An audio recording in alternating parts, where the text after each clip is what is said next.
Not everyone's life runs in straight lines. At Sophia, we get that. Our My bad, that's my own live, okay. I was like, where is that coming from? What up, peace family? My bad, that was an ad popping up on my own live. I don't know what that was. Appreciate y'all joining. Might as well get started a little early since y'all all here. Shout out to Cat Not Williams. Can y'all hear me? Is my volume okay? Let me see, look a little low. Let me turn it up just in case.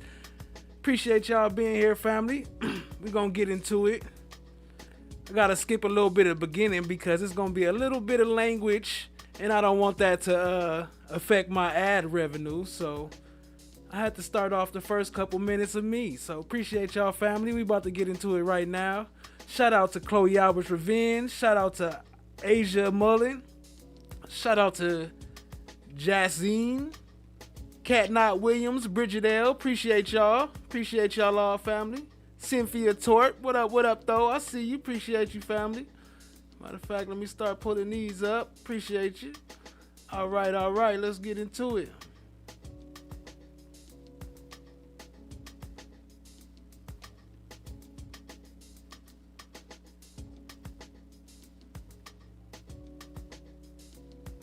Cut this music off. Peace to all the gods and goddesses.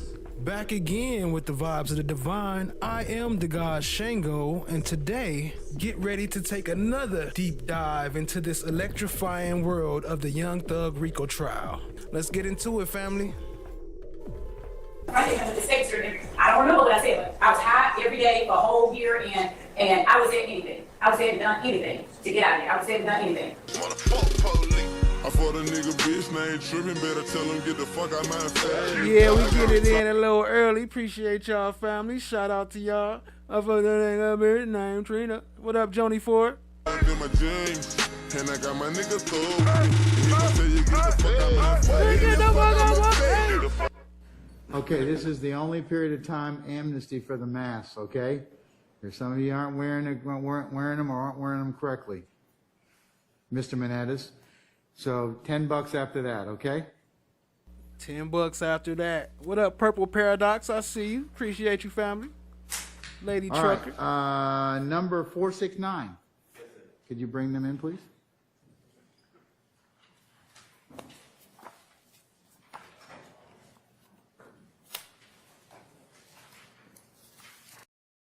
There's going to be Plans and Pins in the building.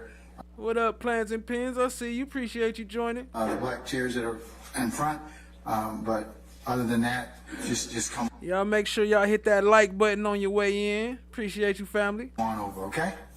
All right, Mr. Randolph, you ready, sir? Yes, sir. Okay. Video 39. Okay, hold on real quick. So my last video was the juror video, right? And y'all was asking, do I have the juror numbers of all the people that got selected? And I didn't have it, but I got it now. So I want to start off with that for those who wanted to know all the juror numbers that was selected.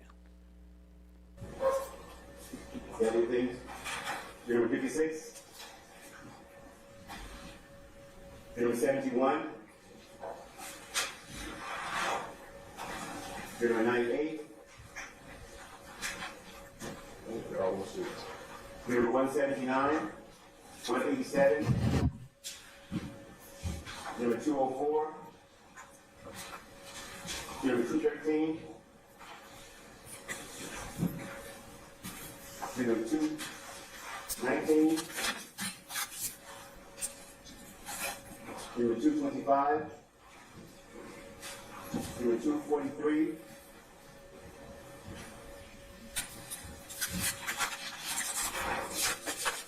Number 269. Number 290. Number 336. Number 387. Number 409. Number 449. Number 508.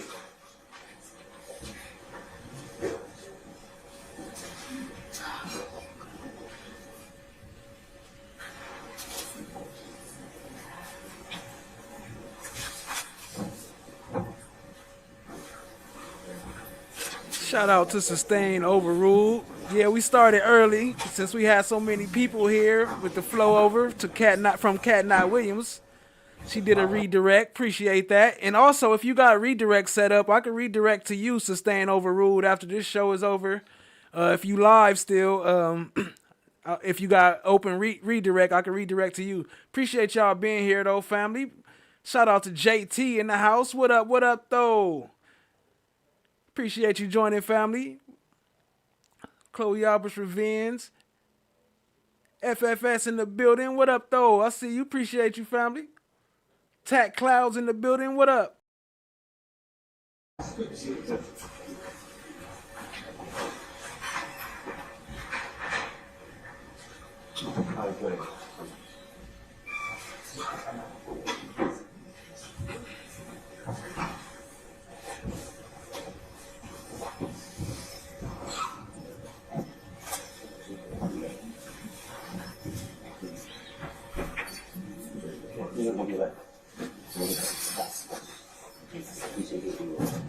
They go Jack back there jingling.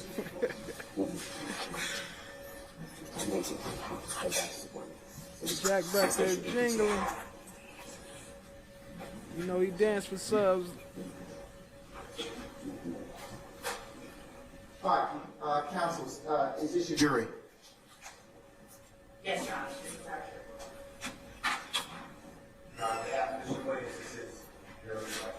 All right. Anybody else?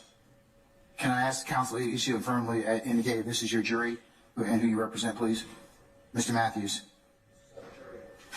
Mr. Botts. Mr. Partridge. I didn't call you yet. Mr. Partridge. Okay. All right, now, Mr. Shart. What up, Ali? I see you. Appreciate you joining, family. All right, okay. But is this your jury? Yes. Okay, thank you. All right. Mr. Harvey? Shout out to Thank you, Jazzy. sir. All right. Mr. E. Williams. All right, Ms. Hingerty? All right, anybody else I miss? Show some love to Tack Clouds. Drop some slime brothers in the chat. And also drop some slime brothers for Cat Not Williams with the 5 gifted. Appreciate y'all with the gifted family. Appreciate the love. Let's get it started right. Appreciate that. Y'all show them some Anybody love. else? Drop some KNWs in the chat. Drop some slimes. Drop some Tack Clouds. And FFS in there too. Dropping in 5. Appreciate you, family. Okay, all right, thank you. Drop the FFS and the slime brothers in the chat. Appreciate the love. I don't remember what I said, but I was high every day for a whole year, and I was at anything. I was at done anything to get out of here. I was at done anything.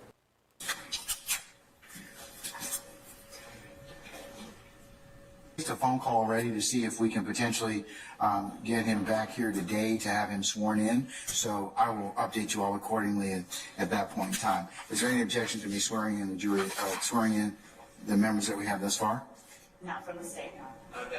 Except for Charlotte, who's motion to adopt. In terms of the persons that were excluded? Okay, all right, that's fine. Hi guys. How is everybody? It's part of the record already. It's All right. Can I have that piece of paper? The one that has their charges on it? The one that you gave to them? Shout out to all the new members. Appreciate y'all too. Ali was gifted. First day up in the chat, you got gifted a membership. There you go. Shout out to Tack Clouds for that. Y'all show her some love. Amy Chambly was gifted. Miss J, Laura Rodswalla, Tammy Hatfield, Dimples Dawson, Lloyd Barnes, Becky Holland, Michael Badu, Robert Funk, Miss J Jew.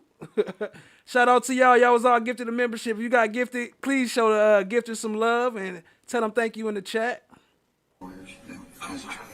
Okay. Bear with firearm by aggravated solid back. So, all right. Let's summon investigator Dennis, please.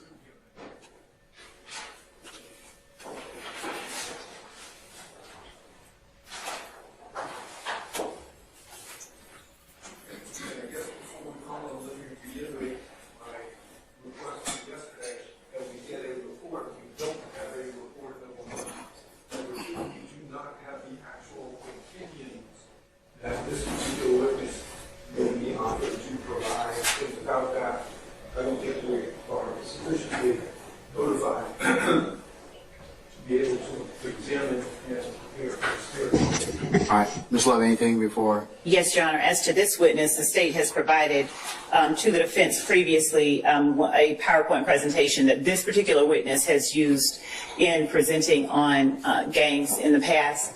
That coupled with what we will provide in the form of a summary of his opinion, we can re-provide to the defense by the 16th, but they do have in their possession at least a presentation that has been made by this witness, something akin to what they've been asking of the other witnesses. All right. What up, Kimberly? I see you. Laugh always, have fun. What up, what up? I see you in the building. Appreciate you joining. Is what opinion he is going to offer in the trial of this case.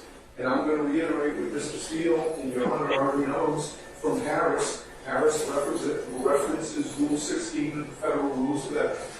The Federal Rules of Criminal Procedure requires a report. Yes, sir. So, and getting a summary on the 16th, when I believe today is the 14th, is particularly unavailing to us at this time. All right, thank you, sir. Can we summon Investigator Dennis at this point in time, please?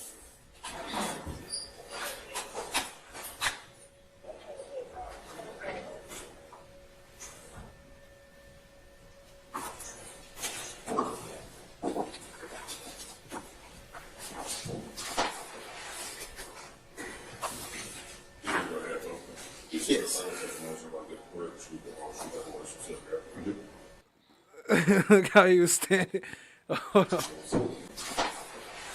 Shout out to Tack Clouds. Y'all show her some love. Yes.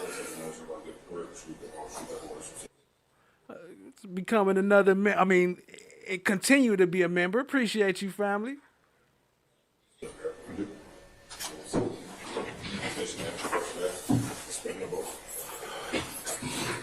My name is Tyrone Dennis, Tyrone. Last name Dennis, Dennis. Good afternoon. Former Investigator Dennis, how are you? I'm good, how are you? I'm well, thank you. Would you please tell the court and the parties here where it is that you currently work? I'm currently the Director of School Safety for Rockwood School District in St. Louis, Missouri. What are your responsibilities as the Director of School Safety for the Rockwood School District? I report directly to our superintendent. I'm over 32 schools. I supervise 17 police officers. Safety measures for the entire district, keeping students safe. Okay. And what does providing safety requirements for the school district entail? Intruder safety, training, physical safety for the actual buildings, supervising the school resource officers to make sure that they are keeping the school safe in their roles every day. How long have you worked there? I'm in my 4th year. Prior to working with the Rockwood School District, were you employed by the City of Atlanta Police Department? I was. What was the last position that you held with the City of Atlanta Police Department? I was a detective in our gang targeted enforcement unit. I also served with the ATF for almost 6.5 years. Okay.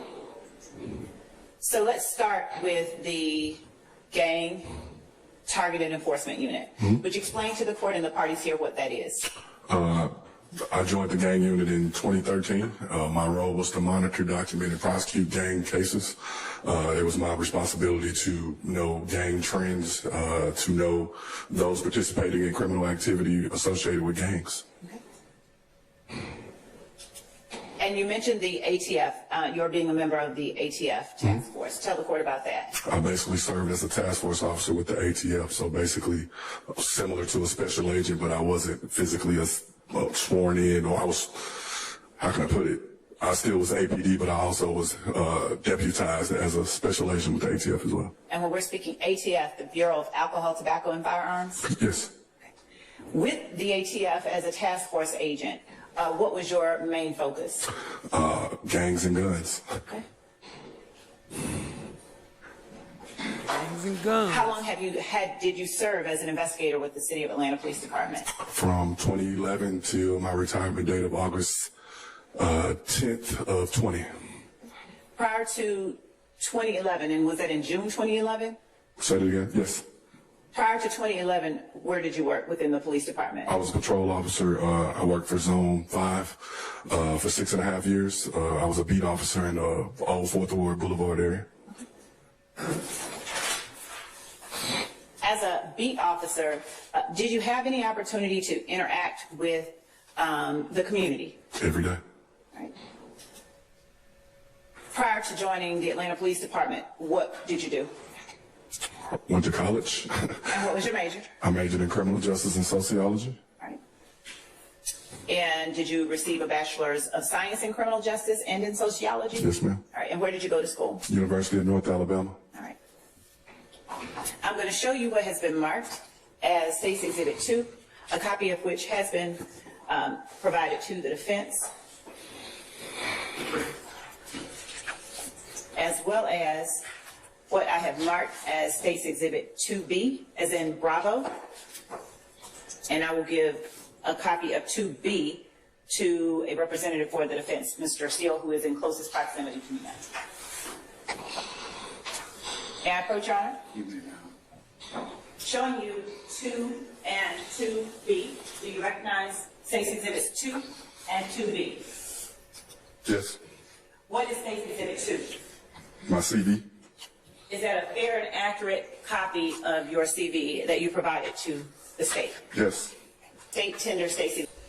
I'll admit over your objection on 2 and 2B. Okay, all right. I'm going to continue to circulate it. Yes, sir. What up, Bomber Dally Cat? The state has another copy that Appreciate you joining. you could arrange to get a copy or have it emailed. That would be great. Yes. Ms. Laura has sent it. Thank you, Judge. We'll have that sent as I speak. What's good, She? I see you in the building. Appreciate you joining. Investigator Dennis, would you tell the court what training that you underwent to become a police officer with the Atlanta Police Department? I went through the police academy. I started with Atlanta Police September 7th, 2004. I was a recruit until December of 2004.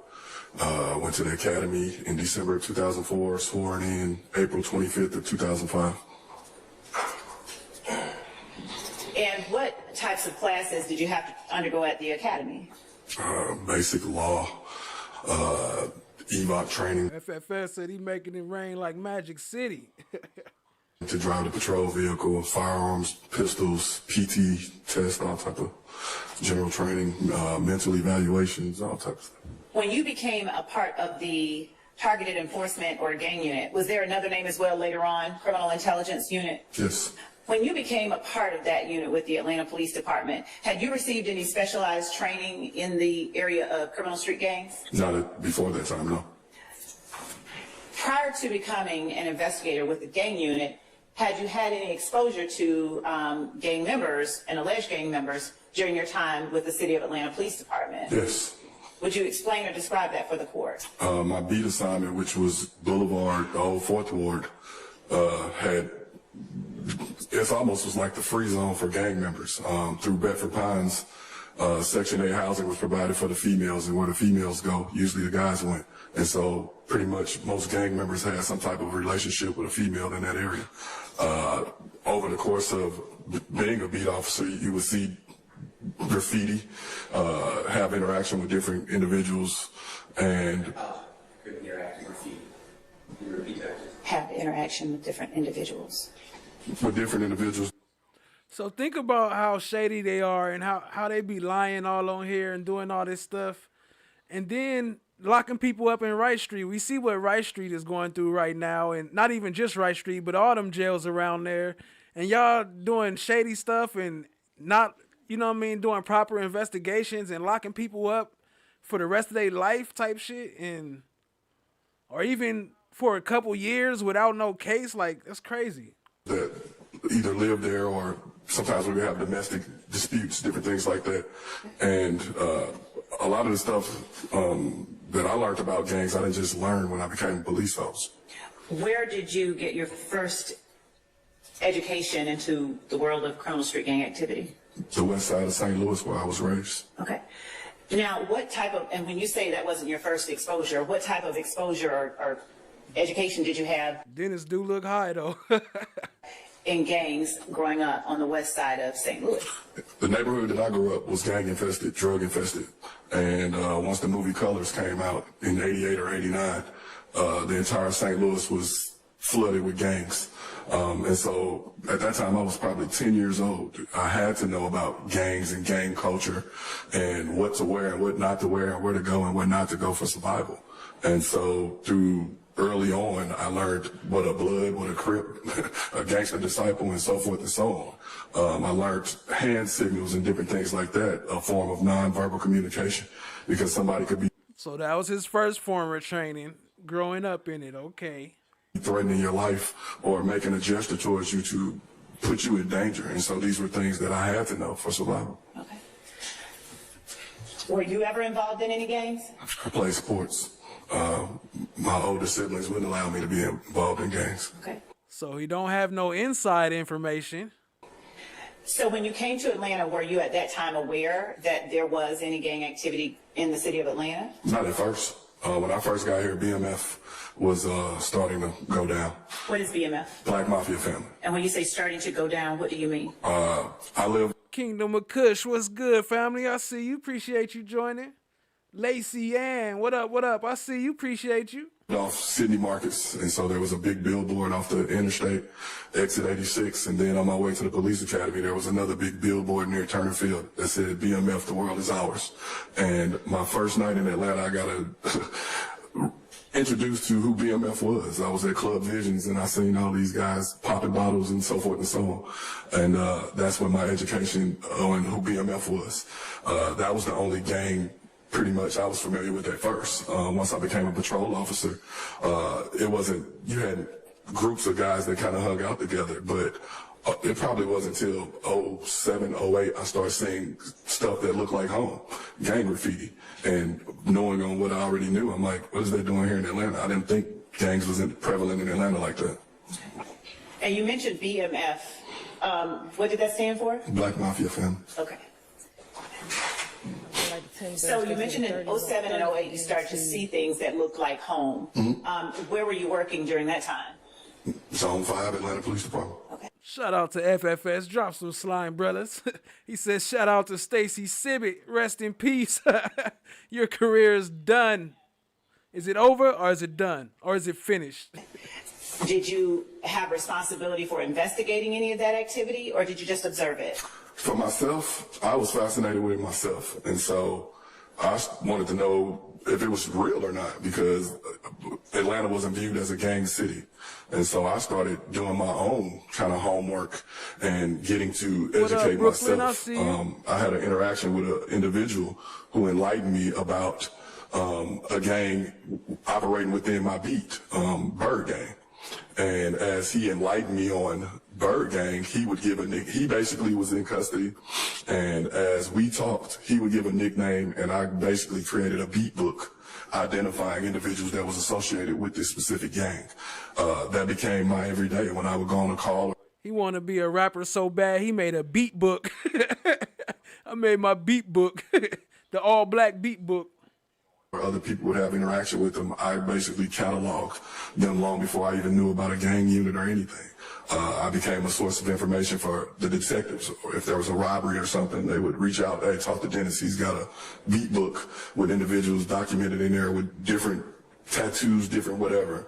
Eventually, fast forward to, I think, 09 or 2010, Chris Markel Bennett was kidnapped.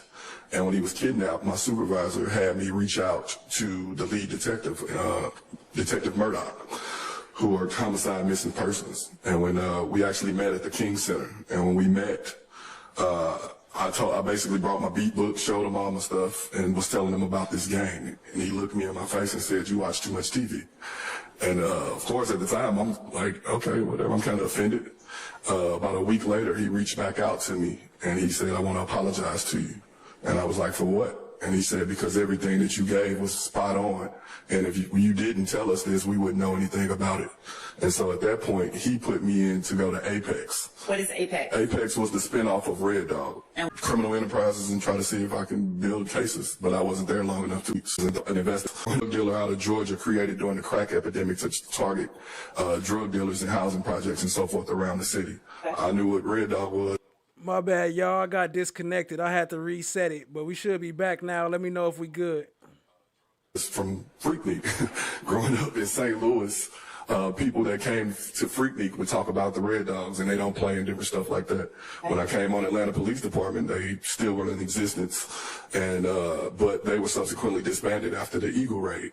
Once they were disbanded, they created Apex. Apex would be similar, but they would have an investigative arm.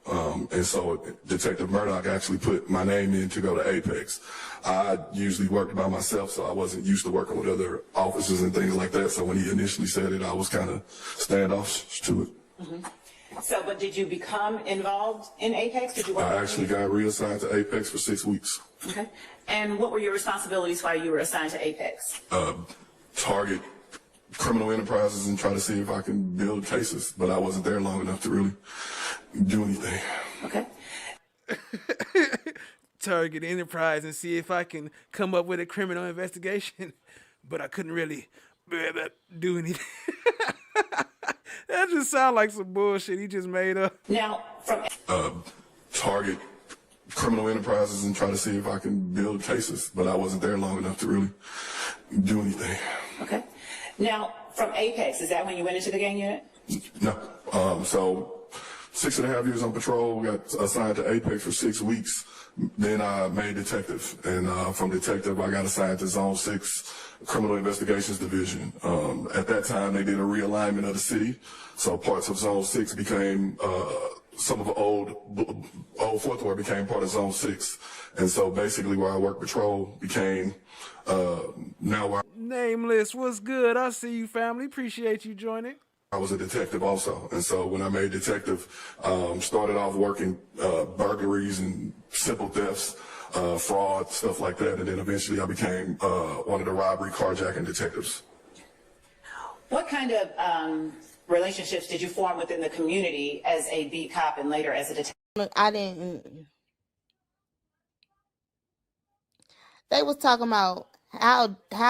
So originally my show was about to be about that war that was going on, that chat war, ban war, whatever it is, strike war. But man, I didn't want to get caught up with all that. You already know how Dennis Byron is. I had the whole clip with him and Cat Not Williams, but I'm gonna have to play that a little separately because I don't want them, hating on me. But I got it though. I got about an hour worth of that clip, so we're gonna have to figure out when we're gonna play it. But I'll play this part though with them. Dennis mad. No, look, these are not my words. They talking about how Dennis mad about his video being used when that video was passed around more than the old. Shout out to Cat Not Williams. She went in there and held it down. I had to hop in the chat. Y'all let me know in Sustained Overruled channel. I was like, what? Let me get up over there. Hussy he be beefing with. I said, y'all crazy. Was passed around more than the old hussy he be beefing with. I said, y'all crazy.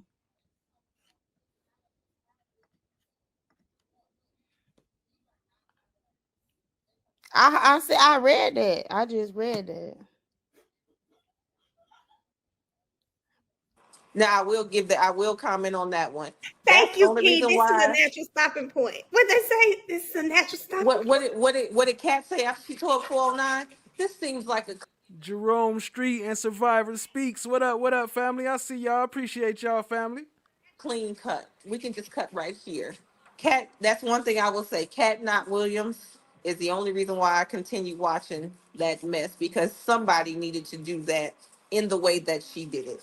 So what happened now? So Kat was on a live with Dennis? So apparently when you on live with Dennis, I've never been on any of Mr. Byron's lives before. And this live was sent to me, and apparently he will only respond to your question if you make it stand out.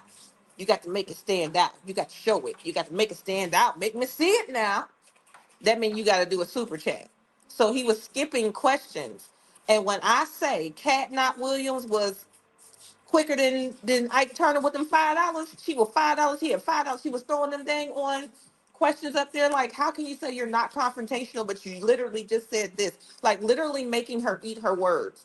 So it got to a point where he just had Cat Not Williams come up, and Cat Not Williams literally went through every one of her statements.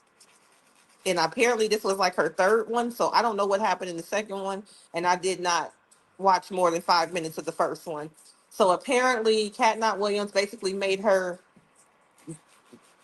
verified the business she was standing on, clarified the business that she was standing on, and then served her every last piece of that business on a silver dish, okay? Cat Not Williams ate her up so bad, and then afterwards said, I think this is a clean cut. We can stop here. I apologize if it got a little heated, but you can tell exactly how toxic she is. You can tell exactly how argumentative she is. You can tell exactly how passive aggressive she is. And she's very much so throw a rock, hide your hand, but I'm the elder, so respect me. Disagreeing with her is definitely disrespectful. What she counts as disrespect, one of those type of elders. And you could just, I couldn't stomach to hear her voice any longer until Cat Not Williams. I was literally reading her questions, but apparently Mr. Byron only reads the questions that you make stand out. So she ate her up. So if you didn't want to watch that part, I don't know what happens in part 1 or part 2, because from what I heard, I don't even understand why he would be getting to part 3 as far as continuously bringing this unhinged person up and letting them spew the mess that they're spewing when she never deliberated, and she's just literally spewing things that aren't facts. She keeps doubling down on things that were not only not facts, but proven irrelevant by the jury, and she just keeps going back and trying to point them out to people, especially in regards to drinks. And it's just completely unhinged, but then says, I don't want to show my face because there's still a very scary thing here in Atlanta, as if somebody came up to her or something. I wouldn't watch it, but if you want to watch any part of it, part 3, where Cat Not Williams goes completely in, it would be the only thing I would watch.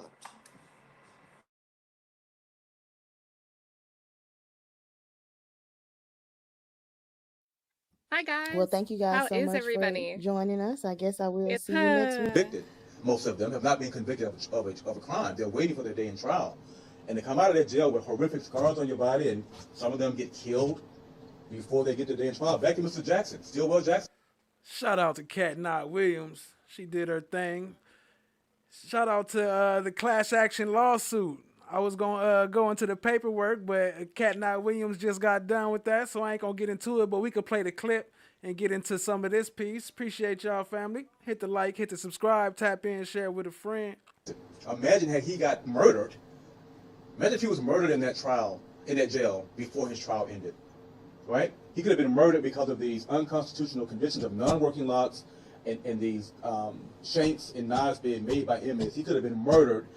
We would never know if he would have got acquitted, from the jury. So it's very important for the citizens of Fulton County to understand that these are innocent until proven guilty pre-trial detainees who are coming out of that jail with horrible scars, horrible medical conditions, and some don't make it out at all. Have you talked to Mr. Stillwell, given his wide self, or he'll be released at some point here? I met with him last week. It's going down in Fulton County. It's about over for a lot of them people in leader positions. I don't know if anxious is the right word, but given the conditions you're describing in the jail, what is his thought on eventually getting out of the jail? I mean, clearly, like anyone else, he can't wait to be released from jail. But right now, he's very relieved that the jury acquitted him of all charges after being in this jail for 3 years and almost losing his life twice. We believe he will be out soon. But we're just thankful that he was able to be alive to see his non-guilty verdict. With this injunction of relief, do you take a position on, we've seen the back and forth between the county and sheriff? New jail, rehab this jail. What do you see on behalf of your plaintiffs as the ultimate answer? This case has been filed, as you can see, against the Fulton County Jail, against Sheriff Flawed and the chief jailer. For the reasons that were mentioned, it's difficult to hold the Fulton County commissioners liable for what happens at the jail, even though they fund the jail.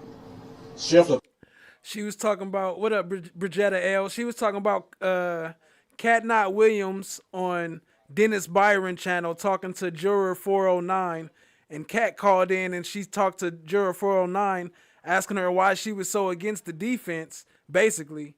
And yeah, put her on the spot, and she was backtracking like a mug.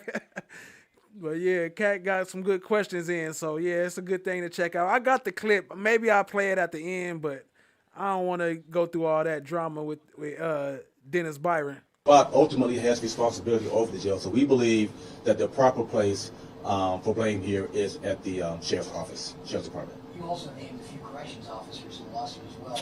How grassroots do you see this problem as, and was that kind of part of the reason why you decided to include the employees corrections officers? Well, let me be clear. The employees were in the Davion Blake case, not in the class action. All right, the class action is just against Sheriff Labatt and the chief jailer. For every case where you have detention officers who ignore conditions in the jail and they know that their inmates or detainees are put in a dangerous condition and they don't do anything about it, it's called deliberate indifference. And in Davion Blake's case, those officers were aware that he was in a dangerous place. He had been stabbed several times before he was killed, and they did nothing to protect him. And that's unconstitutional. So that's why we were able to list them separately in the Davion Blake case. So I just want to, if you don't mind, just to clarify. We already seen how they just leave doors open, let people walk around, like what happened with Lucci, how he got stabbed. So there's a class action lawsuit that's for injunctive relief. That's against Fulton County Jail and the chief jailer. And chief jailer. The chief jailer and against Sheriff Patrick. Okay. Right. And then there's the separate lawsuit for Davion Blake. Right. Right. And then you said the lead plaintiff is Shannon Jackson. And not for that one. The Shannon Jackson and Kenyon Hambrick are the lead class action plaintiffs. Okay. Davion Blake is that's a separate case just for his estate. Okay. Yeah. Sure. Have you been able to talk to Sheriff Labatt before you filed this class action, or are you just going to let the courts handle it and go through the legal process? We believe that enough talking has happened, frankly. I mean, I have been sued in the Fulton County Jail for many, many years, as you guys have followed, my career and all these cases that we've been filing for many years. The time for talking is over. And the time for just settling cases is also over. It's important to note that, these families should be paid for their loved ones being maimed and killed, no doubt about it. But the class action lawsuit, we need change in Fulton County. We need to. Hey, also I got the clips from 409 when she said she lived with a police officer. Well, they hinted around it like she didn't want to say it, but he asked her, do she got police in her family? She basically said, yeah. He said, do you have one living in your house? And she basically said, yeah. Jail to change. The state of Georgia has investigated the jail. Nothing happened. Fulton County commissioners have investigated the jail. Nothing's happened. U.S. Department of Justice has investigated the jail, issued their report. Now we want a federal judge to declare that the Fulton County Jail fixes problems. They sending the feds after him. What up, Miss Dee? I see you. Appreciate you joining, family. Y'all heard that? He said, we want to send the feds at him. Dang, could y'all hear that? Or was it too low? FBI, open up! There we go. What's the tangible part of that? If a judge forces that, is it forcing the county to spend money to have more staffing and to fix these issues that, the things that get turned into shanks and the conditions there, or just what's the tangible part that our viewers can understand? The tangible part is make all the necessary changes, such as staffing, such as the facility so the inmates are not making shanks and knives from jail materials, sanitation procedures to make sure that these kind of horrible injuries don't occur, and then to make sure that the judge has oversight of the jail to report back to the court. So the court is satisfied that these changes have been made. And then the court can issue a ruling that is satisfied that the changes have been made. They have someone to answer to other than the Fulton County Commission who does nothing. That's the point. Devil's advocate on that point, because you and Sheriff Labatt agree on quite a bit of this, actually. And so, he's been crying loud for a while about staffing, about not having the funding to do some of the things that he needs to do to fix up the jail. could it come to a point where, the Fulton County Commission needed to be involved? And I know we run into that question with sovereign immunity. Right. And that's a thorny legal issue for us as lawyers. If we sue the Fulton County Commissioners, we get thrown out of court. Right? They're not the sheriff. You can't blame them for the death of Davion Blake. What did they do to kill Davion Blake? Right? So we have a hard time suing the commission, to your point. So we have to sue the sheriff because he does have responsibility and his officers do. But the court, to your point, can order the commissioners to make sure that the sheriff has what he needs to make the... Shout out to Survivor Speaks. Says Josie 409 was not looking at all the facts. It was simply her opinion. God knew. What's up, family? Appreciate you joining. I see you, family. And I was over here typing in Survivor Speaks name in the thank you chat bar at the top, so I couldn't see what was going on. But I saw the I'm motherfucking tired. So I knew Cha Diggy was in the building. What up, Cha Diggy? I see you, family. Appreciate you joining. I knew you was here once I heard that. Appreciate y'all. Y'all show Survivor Speak some love. Drop some slime brothers. Appreciate you, family. Problems go away and to fix the problem. So we have the case against the sheriff, but I agree with you that the sheriff agrees with us about these problems. He needs the funding. But for legal reasons, we hope that the federal judge understands the legal issues that you brought up and that he's able to order the commissioners to do what they have to do to make sure that the sheriff... Always lying love. What's good? I see you, family. Appreciate you. What have you heard from the families? I'm sorry? What have you heard from the families? What have I heard? The families continue to be outraged. I mean, we get calls almost every day from someone in the Fulton County Jail who's outraged at what has happened. And they continue to just feel hopeless. I mean, even when you see these settlements that have happened, like the Sean Thompson settlement, you hear about other settlements, but the problems continue, right? Survivor Speaks says she meant Juror 409. I don't know. I like Josie 409. I think you just gave her a new name. Shout out to Josie 409 because she wasn't a juror. It is time for the Fulton County to stop paying people off and to fix the jail. I mean, we have to, at some point in time, someone has to make sure, for all of our sake, this is all of our jail. We all, those of us who live in and travel through Fulton County can end up in that jail for any possible reason. And what a horrible situation it would be if you can't make it out, if you come out, maimed or diseased somehow due to conditions. People have suffered what we call an acute injury, an injury that its scope and the people that can join. And then after that happens, we'll be handling damages issues and the real significant liability issues separately. You don't know how long that might take. That might take a long time. Yeah, it could take some time, but we would imagine only a few months for the judge to make a decision to certify the class or not. And then we'll put a notice out to the public that the class has been certified. And if you have actionable damages, you're able to join this class action also. This is Northern District of Georgia. Atlanta, Northern District of Georgia. But spell your name for them in case they want to. It's Patrick, Patrick, last name Lead, Leed. Can you spell the name of Hambrick for me, first and last, please? N-K-E-N. N-K-E-N. K-E-N-G-E-N. In Kenja. And Hambrick, like it sounds, H-A-M-B-R-I-C-K. It's also on the lawsuit, which we'll email to you, but it's in Kenja Hambrick. Of course, Shannon Jackson, also known as Shannon Stillwell, you know his name. Is it Jackson Stillwell? It's Jackson. He's been referred to in the YSL trial as Stillwell, but his legal name is Shannon Jackson. Okay. According to him, when I met with him. So I think he would know. I said, man, what is your name? Order. Of what you have done, how does that intersect with what you know about gangs? The music and all right, we're going to skip over that, get back to Dennis. What up, Andrea? I see you. Appreciate you joining, family. Appreciate the support. Lyrics.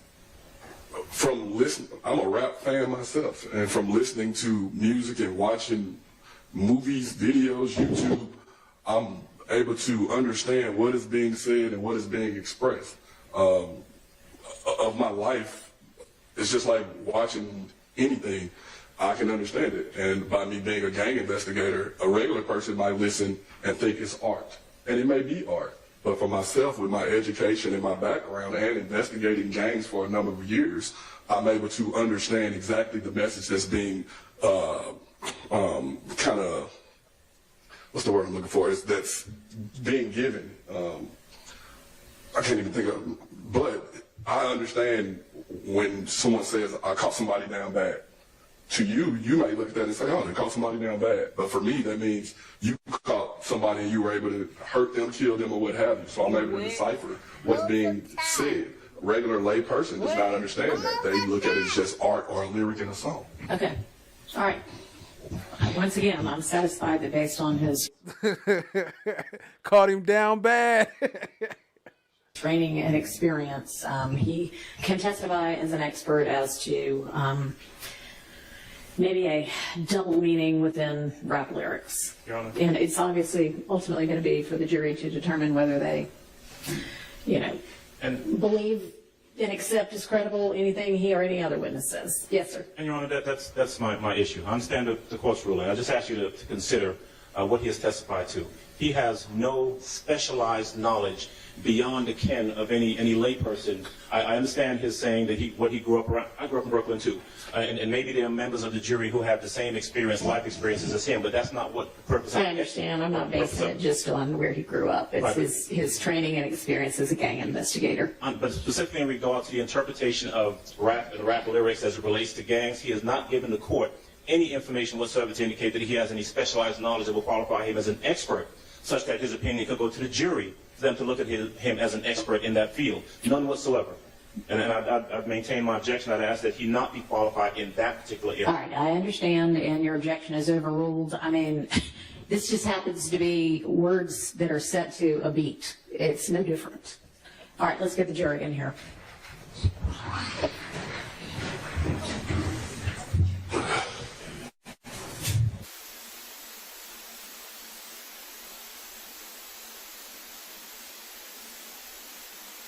I was trying to figure out what happened here because remember when he got kicked off the stand, everybody was talking about like what he said, but I went back trying to find it and it never showed what he said. Like it never played the part what he said. Now, like they muted the mic. One TT. Watch. Right there, the mic muted out. Like we didn't even get to hear what he said. Like they knew something was he was about to say some bullshit and they muted it. First showing Stacey Live at 543Y. Excuse me, 544Y. At 1 TT.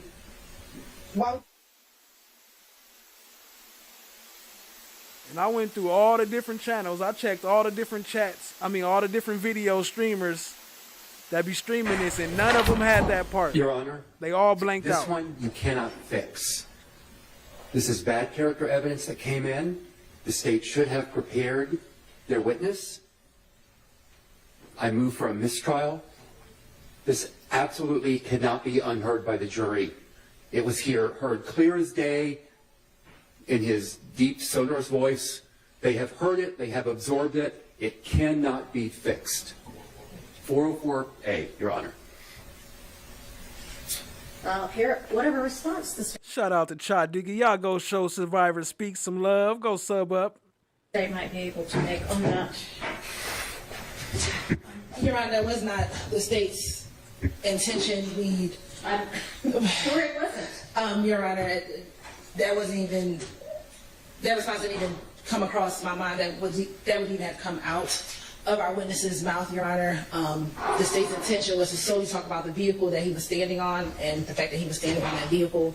If you could just give us an opportunity just to look at some case law just to see if Your Honor, I'm sorry. How many times has this man testified in a trial? How long has he been I know he's a retired investigator. How long has he been an investigator? He knows he is not supposed to say that, Your Honor. I would find it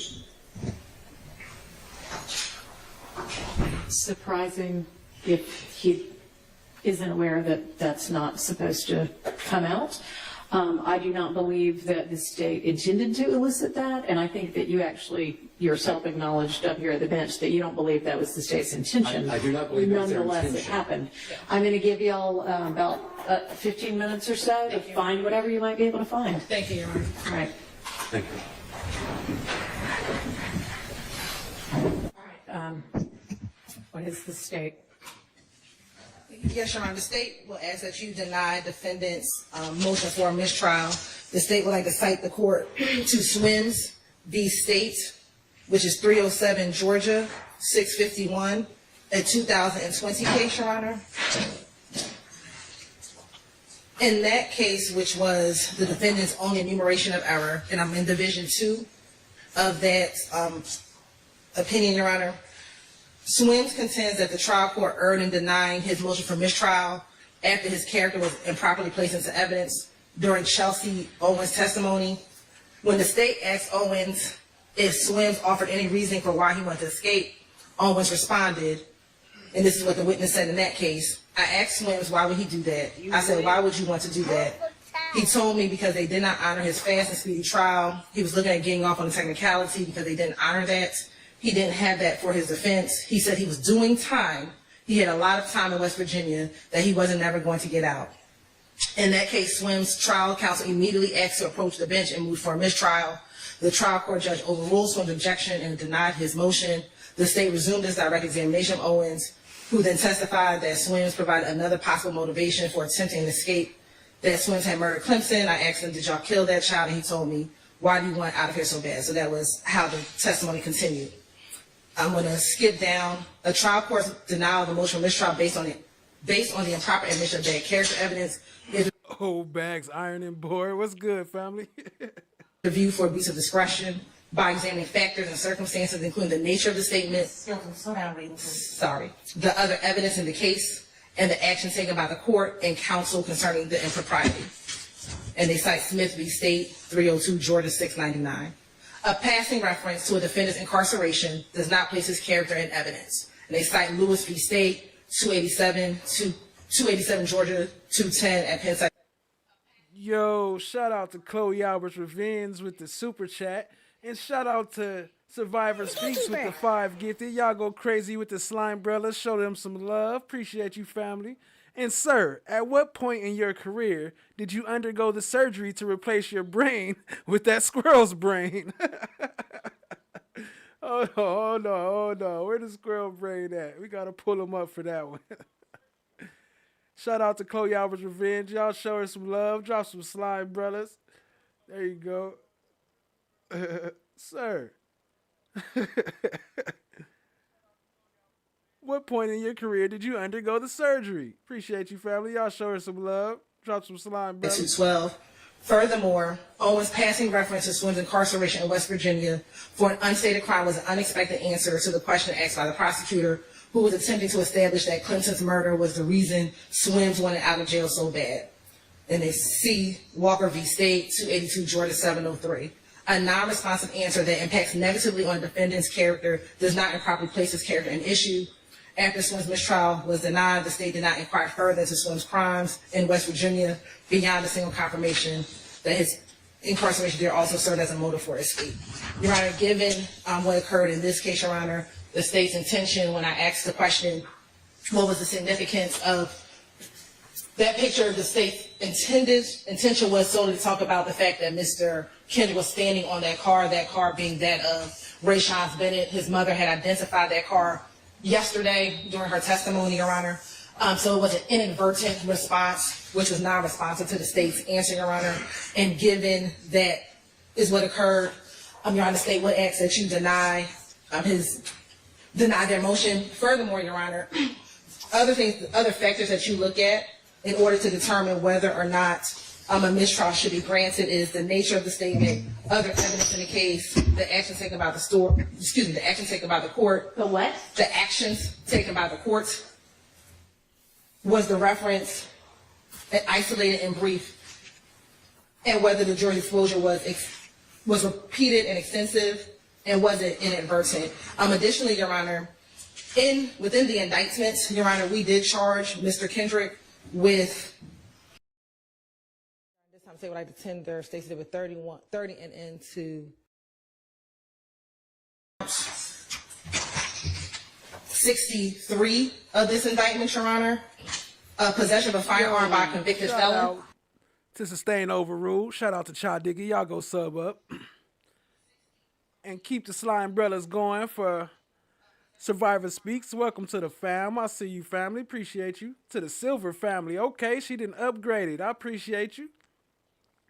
Previously convicted of a felony involving the use or possession of a firearm. Your Honor, so for the purpose of having to prove that count of the indictment, we will have to enter Mr. Kendrick's certified copy of his conviction, of course, with a limiting instruction that only be used against him, Your Honor. So the fact that came out during that testimony would not be substantially. You may have already looked at. One is in the office.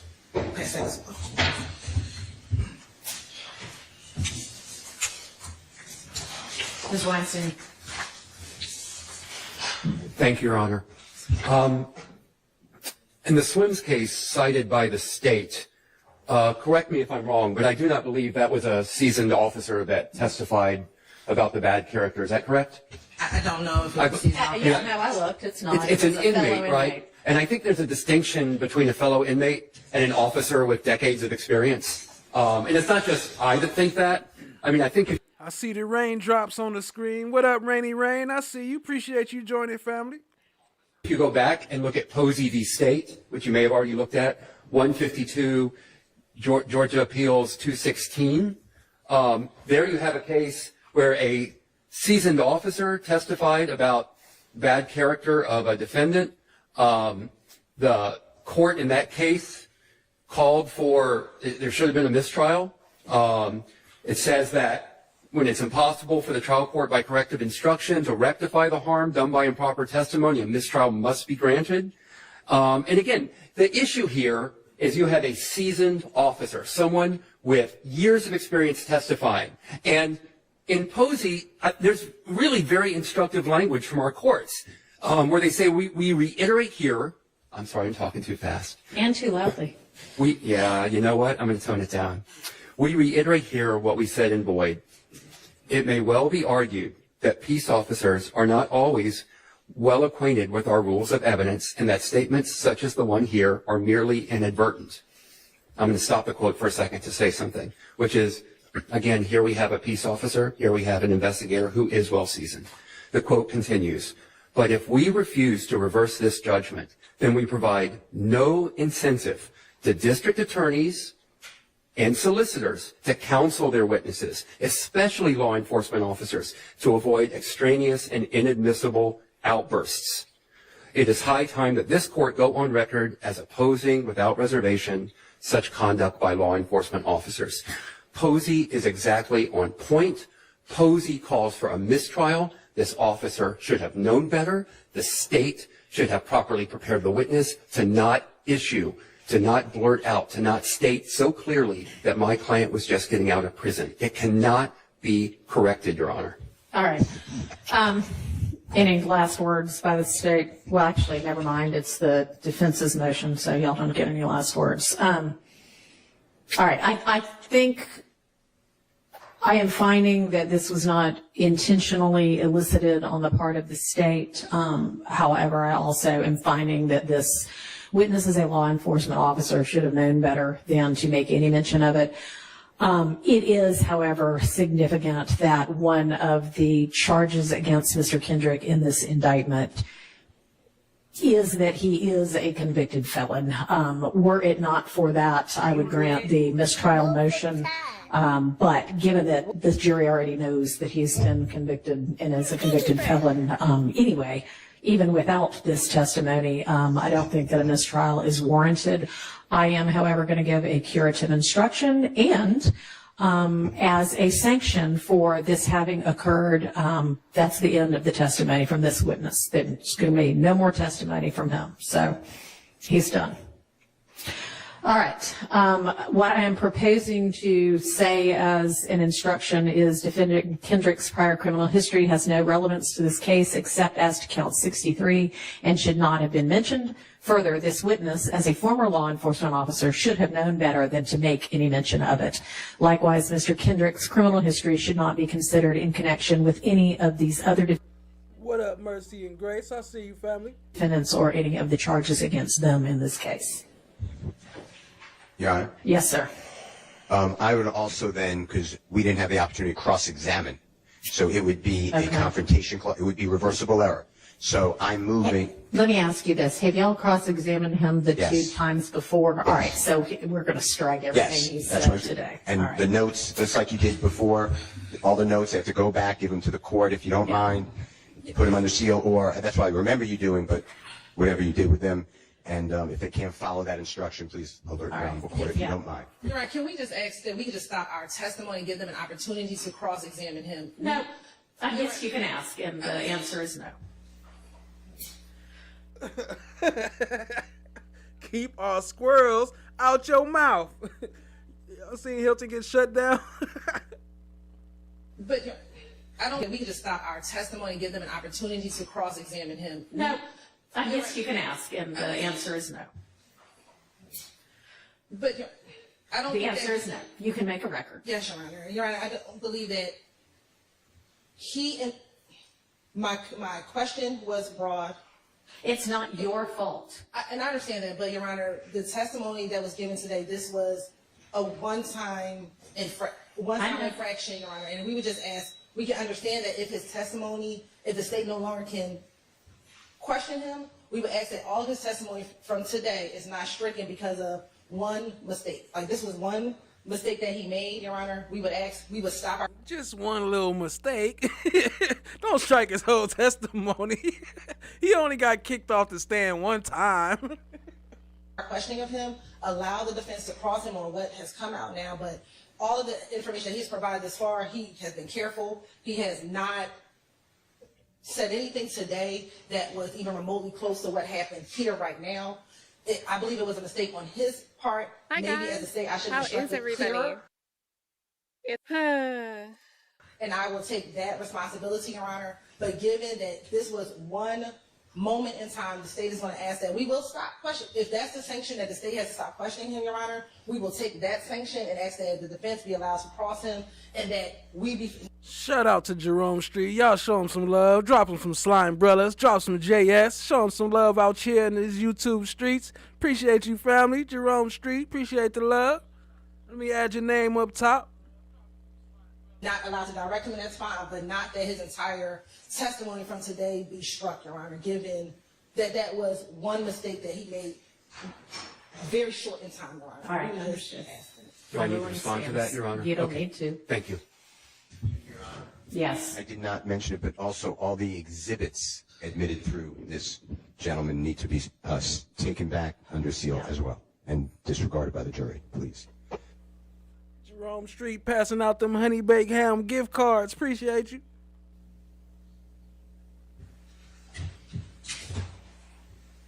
Well, I didn't even have to pause it for that. I could have kept it playing. Do you have another witness available? Yes, Your Honor. Where? Okay. We're trying to figure it out. All right, go ahead and get them lined up. One question. Is retired investigator Dennis going to return to the stand at some point? I'm not sure if the state had planned on that or not, or if your sanction would bar that as well. Oh, no, he won't be returning. Thank you, Your Honor. I just wanted that clarified.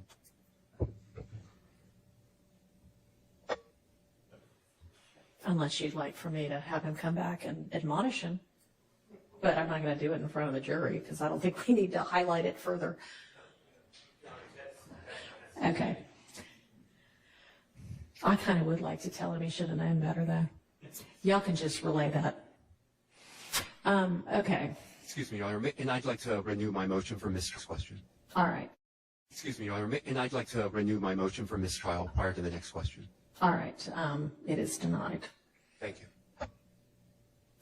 Okay. Do you have another witness you can put up now, or do I need to give y'all a few minutes? Okay. Oh, I'm sorry. You swear the first testimony you give the truth, the whole truth, nothing but the truth? I do. See? Now. Okay. Pronounce your first and last name. Spell your first and last name, of course. It's Kimberly Underwood, KIMBERLYUNDERWOOD.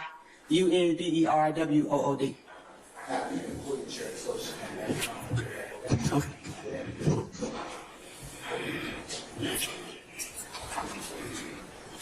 Good afternoon, Detective Underwood. Good afternoon. How are you? Okay. Would you please start off by telling this court where it is that you currently work? I am a pretty much contract worker with the City of Atlanta Police Department as a detective in the Atlanta Police Gang Unit. How long have you worked as a contract detective with the Atlanta Police Department Gang Unit? I retired in December of 2022. So I started back as... So this Underwood Daubert Hearing. She looked a little different when she was on trial. She had the black hair. I got that coming up, but yeah, this is her Daubert Hearing.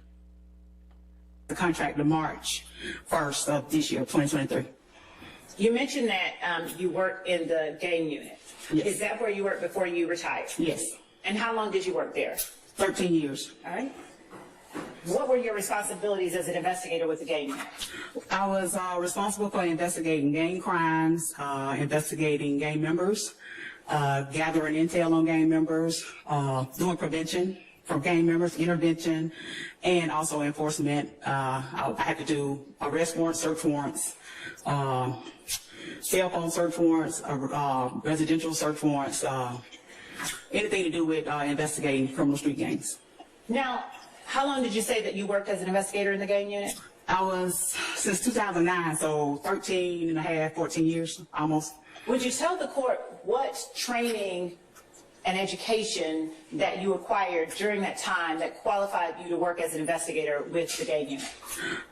And in the gang unit, when I first got to the gang unit, I actually was flown out to California to the California Gang Investigation Association, and I did a 28-hour course with them to learn about gangs. Because, of course, when I got to the gang unit, I had no training experience in gangs, even though, you know, I policed in Zone 3 as a patrolman, and as an investigator. But once I got to the gang unit, I had no gang training, so I did that. I went to Miami to Project Safe Neighborhood gang training.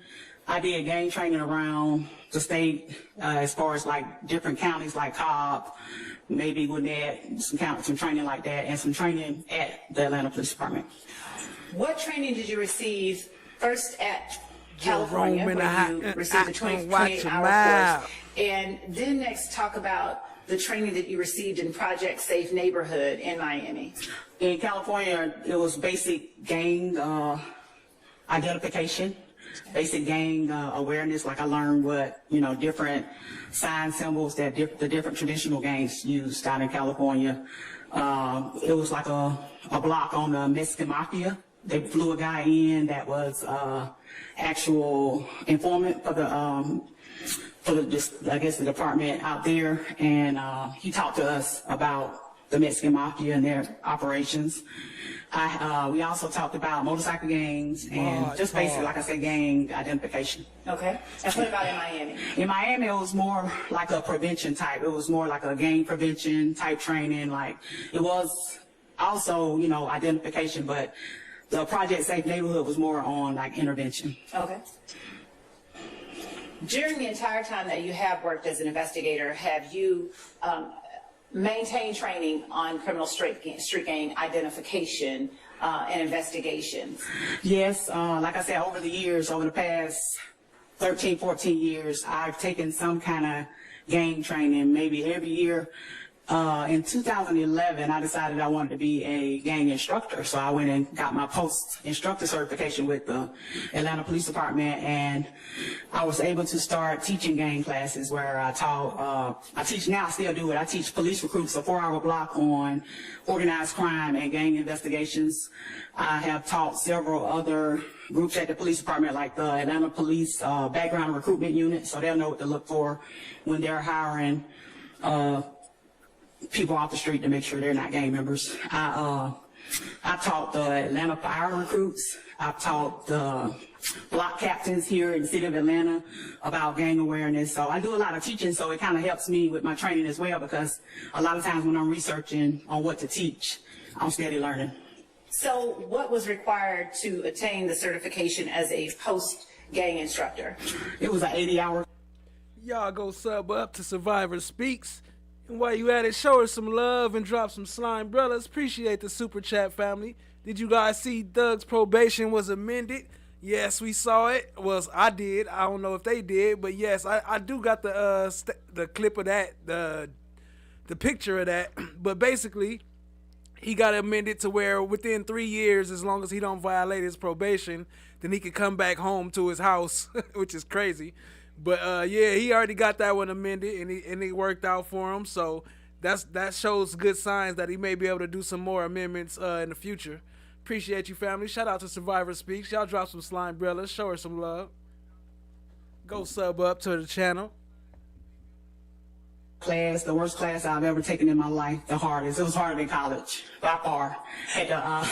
The first week we did a written test. We had to know all the basic, knowledge on presenting a class. And then the second week we had to write a lesson plan, which was challenging. And then I had never did public speaking, so the third week we had to do public speaking, and I was a wreck. But I got through it. It was, like I said, it was the hardest class that I had taken. And at that time, my brother had a stroke, and I was going through a lot, but I ended up passing the class anyway. And what types of things were taught as a part of that class that you later had to take that test on? It was how to, public speaking, pretty much, how to present the actual information to a group, and just, basic instructor, how to, put together a PowerPoint, to, that kind of stuff. As part of your gang training, are you taught to identify the ways to detect when crimes are committed in furtherance of a particular street gang? Yes, well, I kind of did my own research and learning. Like I said, when I got to the gang unit, I had no clue what I was doing, but I learned, and I kind of went by the statute. Like, the statute kind of spells out how you're supposed to prosecute a gang member, and just I was an investigator prior to being a gang investigator, and I did a lot. Hey, and look, pay attention to how many times she gonna keep on saying, like you said. Like some of the stuff she didn't even say, so it might have been like she said prior to this, like they rehearsed this testimony, like you said.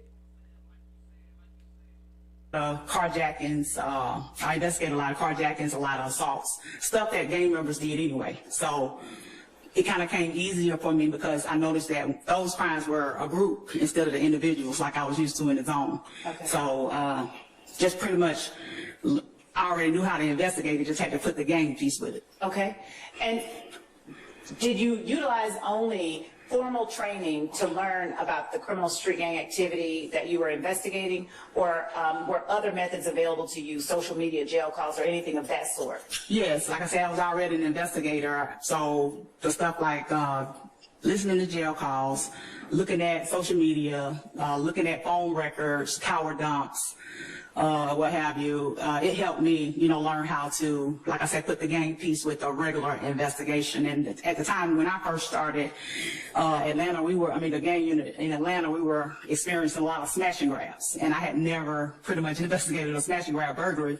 And it don't sound as bad because it's kind of on fast forward, but she got that Darth Vader breathe in too, if you pay attention. First time was at the gang unit when there was multiple perpetrators driving cars in the vehicles, running in, grabbing blue jeans, grabbing TVs or cigarillos or what have you. So I learned how to, investigate it from a burglar's perspective, but then once it was multiple perps, that's when the gang portion came into play. I'm going to show you what I've already marked as State's Exhibit 4 and State's Exhibit 4B. State's Exhibit 4, for the purposes of the record, Your Honor, being the curriculum vitae of Investigator Underwood, and State's Exhibit 4B being a summary of her post-training, and ask you if you recognize State's Exhibit 4 and State's Exhibit 4B. Yes. Would you take a look at it and tell me, as to State's Exhibit 4, is that an accurate reflection of the resume you provided to the state? It is. And do you see any material alterations? I do not. And as to State's Exhibit 4B as in Bravo, is that an accurate reflection of your post-training as you've provided it to the state? It is. Do you see any material alterations? I do not. Your Honor, the state tenders State's Exhibit 4 and State's Exhibit 4 Bravo at this time. Any objection for purposes of the purposes of the motion? Perhaps, Mr. Lewis. All right. State 4 and 4B. Thank you, Your Honor. Investigator Underwood, how many gang investigations have you either led or been a part of during your time as a law enforcement officer? I say 50 or 60 that needed the gang unit scene or, used by gang. Food, 65 has come on to them. We can get information. I used to, like I said, I worked as a resource officer, but I would get calls to the school where I had 12-year-olds and 11-year-olds, had 8-year-olds jumping each other in the bathroom at one elementary school. I had a 14-year-old that was doodling Gangster Disciple on his notebook, and a teacher walked by and saw it. And so she notified the school resource officer, who called me. And I went to the school and I actually interviewed the kid, and he actually told me, well, Yes, ma'am. I'm a gangster disciple. My daddy a gangster disciple. They just drove me to Alabama and blessed me in. So those kind of situations. What up, Loa? I see you. Appreciate you joining, family. And yeah, shout out to Destin the B. Thanks to whoever gifted me a membership. If y'all got gifted a membership, please show some love and say thank you. Appreciate y'all, family. If you got gifted a membership from Survivor Speak, please show us some love. A type of SS or some pink hearts and with the bows on it. Show her some love and some slime umbrellas. And interactions I had, and at the time it was like you said, it's not against the law to be in a gang. So all I could do is document that kid as a gang member. And on the other hand, I went to a middle school, a separate middle school in Atlanta, and I had a 12-year-old who was saying that he was 30 deep, and at the time, back early like 2010, 2011, doing a trial, and I interviewed him as well, and he would say stuff like, well, I know I asked him, was he in a gang? He was like, well, I don't know. He was like, my mama don't want me to be in a gang, but my daddy do. And he was like, and I don't know what I want to do because I'm getting pulled in different directions. He was like, I live with my mom, but I go visit my dad on Camden Road every other weekend. So, you know, those are the kind of interactions that I had. And then years later, that same kid had a shooting. He was involved in a shooting at Thurl High School where he was charged with shooting 5 kids at Thurl High School right outside. So he listened to, I guess, his dad instead of his mom about being in the gang. But those kind of memories I have of dealing with kids over the years that struggle with whether or not they want to be a gang member or not. I heard you mention phrases like jumping each other in and blessing me in. Right. Are these phrases that are used just in normal everyday speech, or do they have some kind of significance? Because I'm thinking blessing, you know, prayers. Yeah, that's gang terminology for joining the gang. Like this, it's like 3 ways that we know of that members join. They can actually get beat in, where they fight for a set amount of time. For example, 9 Trey Bloods have to fight for 31 seconds because October 31st is the date that they started up on Rikers Island up in New York. So they would actually fight for 31 seconds or get jumped on by the gang for 31 seconds to get in. So that's beat in. You got members that can get sexed in, and you got members that get blessed in. My bad. I started choking laughing off that. Shout out to Survivor Speaks. She said, educate me. Please, what is a cigarillo? A cigarillo is a small cigar. A Swisher Sweet. Had me choking.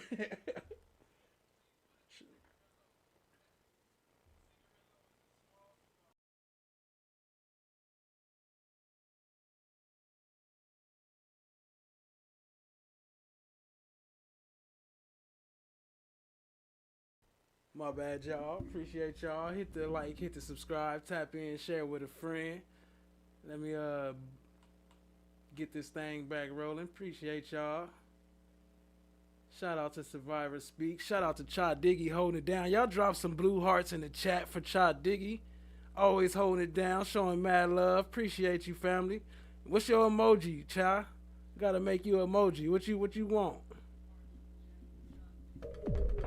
Peace. You were not able to see prior to gaining that experience? Yes. Okay. Now, prior to working as a gang investigator with the City of Atlanta Police Department, did you have any other positions within that department? Not within Atlanta, yes. Atlanta, but prior to the gang unit, I was at licensing permits. Okay. I only did that maybe a couple of years. And around that time that I went to the gang unit, I want to say recruited, but I was voluntold that I was going to the gang unit. And, cause I was doing licensing permits and I was enjoying it, but I was able to go over and learn something new. But prior to licensing permits, I was What'd you call it? The hook. Okay. Now, you mentioned killing 12, and the line is something like killing 12 and then SH blank T. Fair to say? Yes. Okay. And 12, I think the jurors know, that's a symbol, a slang for police officers. Is that fair to say? Yes. All right. And is this unique to slime, SH blank T, killing 12 in music of the rap industry? I don't understand that question. Is killing 12, that phrase, or killing 12, SH blank T, is that unique to this song? I'm sure it's a lot of rappers that probably talk about killing the police, but this song had the YSL S word first, then killing 12 S word. Like, Shout out Jerome Street. Appreciate you, family. That would be the right front, the right left, excuse me, the right left front, side. back side. Front. it was referencing that's what YSL do, kill 12. And which police officer, God forbid, was killed that you're referring to? In this song, I didn't say one was killed, but killing 12 is like, I want to kill 12, or it could reference anything. Do you have, through your investigation of this case, your knowledge and collective knowledge, do you have any police officer that, God forbid, has been killed? No, but I have seen where YSL members have fired at the police more than once. All right, let me do this. Could you talk about YSL members, and then we're going to come back to the other songs, if that's okay. I'm not trying to jump around on purpose. Can I, would you mind looking at State's Exhibit, I believe? That's her on the stand without her blind. She had to clean it up. She didn't want to come up with the blind for the jury. She didn't want them to see that. She wanted to look more conservative. It is 418Y. And you just looked at it earlier and helped the jurors. Okay.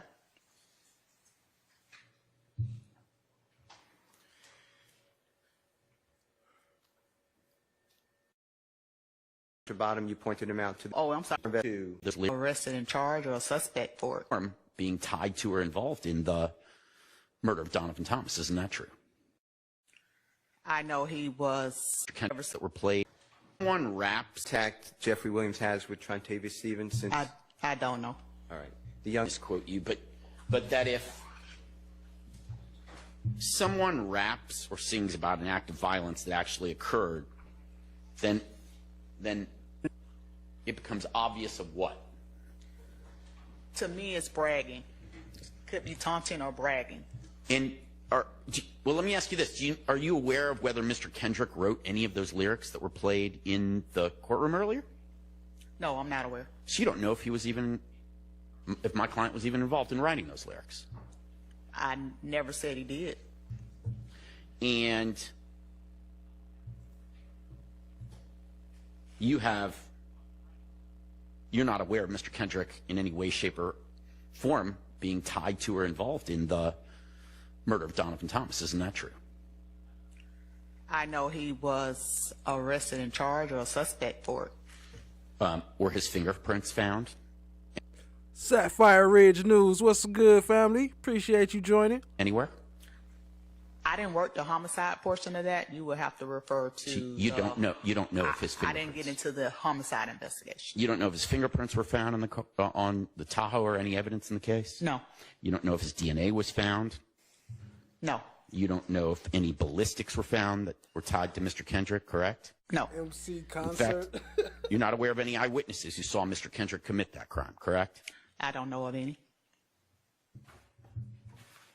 And you went to great lengths to give an expert opinion about what the state refers to as an exhibit, I believe. Exhibit. Deal. You don't know the date it was written? I don't. You don't know who wrote the lyrics? I don't. And so if that song, if I told you that track was released officially on September 16th of 2015, and that... Sustained. I'll withdraw the question. If, hypothetically, if those lyrics were released in 2014, before the murder of Donovan Thomas, then wouldn't it be fair to say that the Tahoe mentioned in the song had nothing to do with Mr. Thomas's murder, right? That would be fair. You're not suggesting Hi, guys. that How whoever is wrote everybody? the lyrics was psychic and predicted the murder of Donovan Thomas, right? I did not say that. Okay.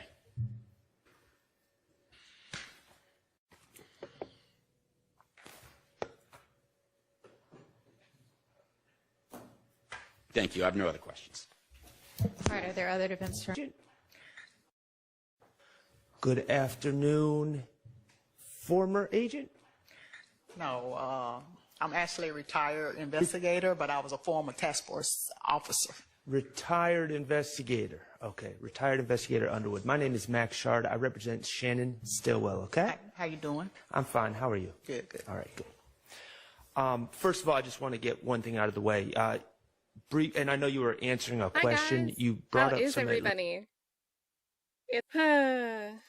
Atlantic Station incident. That has nothing to do with this case, Oh, correct? no, it has nothing to do with this case. Okay. It was just referencing gang violence. Okay, cool. You, in preparation, you knew you were going to be testifying eventually, and you provided a CV. I did. To the state, correct? I did. It's Hi, probably been a guys. while, though. How is everybody? Because I might have updated it since I did my Daubert, maybe. Okay. Yes, I understand. On Friday, when the state was asking about some of your background experiences, you were asked, have you received training on how gangs use music to promote violence? And you answered yes. I have. Okay, could you tell me the name of that class and who taught it and when that occurred? I have attended like the Georgia Gang Investigation Association training where, and I can't remember the name of the individual. I know Marissa Viverito has taught one at APD, but when I went to the GGIA one, I can't remember the name of the instructor, but I've had like at least 2 or 3 classes. So Marissa Viverito is someone who worked for the DA's office in Fulton County, correct? She used to. And right, and she's also worked for the state of Georgia, correct? Yes. And you know her to be on the witness list for this case, correct? Okay, so she taught that class. She taught one of them. Okay. I've been to more than one. Well, who specifically guys. talked about How is everybody? how gangs use music? What individual, what professor, or was it an artist that talked about that? Who was it? It wasn't a professor, it was law enforcement. Oh, law enforcement. And who was the law enforcement? The one that I do remember recently was Marissa. She taught one at APD. All right, Marissa Viverito, who used to work for the DA's office. Okay. So there was no one from the music industry, no artists or anything there. Okay. No. How gangs, you were asked if you had training in how gangs use music to promote fear in other gangs. Again, who were the musicians or anyone that spoke to you about that? No musicians. Okay. The classes that I've taken have been all from law enforcement when it came to gangs. My other classes at Columbia Southern were professors, but they didn't talk about gangs. Okay. And how gangs use music to promote fear in other gangs. What date was that? Who taught you about that? I told you what class. I don't remember the instructor on one of them, but I do. Like I said, the most recent one at APD within the last 3 years. It might have been while she was still here. She taught that one. That's the one that stands out. But I did go to one down in South Fulton as well, but it was like a GGI. My bad. I don't know what I said on mute, but go follow Queen Slime. Shout out to Chad Diggy. Follow Cat Knott Williams, KNW. Appreciate you. Show some love. GGIA training. You were asked how gangs use. You were asked about your training or education and how gangs use music to promote cohesiveness. Who taught that class? Is that the same answer? It would be the same, yes. Okay, so no one from the music industry, and it seems like every class was law enforcement. And the one that you're speaking of is Investigator Viverito, who's on the state's witness list for this case. That's one of them. Okay. And the same answer would be for your experience when the state asked you how gang members use music to send messages to rival gangs. Would those be your same answers? Yes. Okay. All right. And then you were asked by the state here, among other things, to talk about lyrics in this case, and you've been speaking about specific lyrics. Yes. Hi guys. Okay, in that How is Bad everybody? Boy video, It's, you didn't recognize the other artist? No, You I ever don't hear- know who that is. You ever hear Juice WRLD? I've heard of it, but that's not. AOBD, what's good, family? April O'Neil's baby daddy. Appreciate you joining. That purr, Andrea. Not anybody that came on the radar because he haven't probably committed a crime here in Atlanta. Okay. So as I understand it, in preparation of this testimony, and correct me if I get the timing wrong, sometime last week, the state gave you some music videos to review or some songs to review. Yes, Okay. And how many? the three. Okay. It was just those three. Just these three. Okay. And they were all songs by Jeffrey Williams. Yes. Okay. Did they not ask you to review a song called Homicide, written and performed by Lil Woody featuring Fagiano? Never heard of it, no. Have you ever watched that video? I haven't. Okay. Are you aware of this song? No. You aware that in that music video, in that song, Woody talks about putting money on someone else's head? Not aware. Are you aware that the person he talks about putting money on their head is a heavy-set African-American male? Viva Reader taught her how to investigate from the bushes. Taught her in the bushes. They had in the bushes classes. That's where they held their classes at. This is great to see Shard know what's coming and just asking these casually facts. Asking these all casually facts. Shout out to Kat. Not aware of that. Are you aware that the person he conspires with in that video to kill the heavy-set African-American male is Trevante Turner? And I would say objection vague as to, are you talking about what happened in the video? Yes. This video? So I haven't seen the video. Okay, so you're not aware that Trevante Turner played the role of the hitman in Woody's video where I haven't seen that video. he depicts killing a heavy-set African-American male. Okay. No further questions. Thank you. All right, are there any other? How have you never seen that video? How does that even make sense?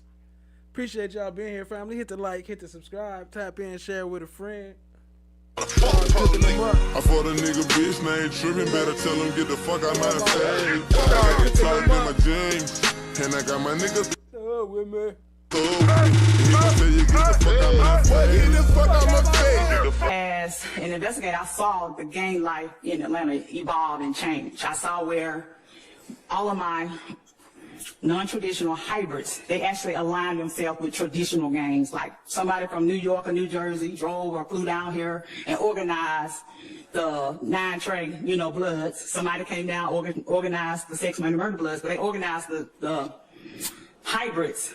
Like, for example, who do we have over in the West End? I had, can't remember which gang in the West End, but the West End is mainly 9 Trey. I know for a fact my Thomasville Crips, my Young Gunner Crew Crips, were organized by the neighborhood Rolling 60 Crips, which Big U from LA caught a plane, came out here to Thomasville and actually organized the Young Gunner Crew Crips. They're now neighborhood Rolling 60s.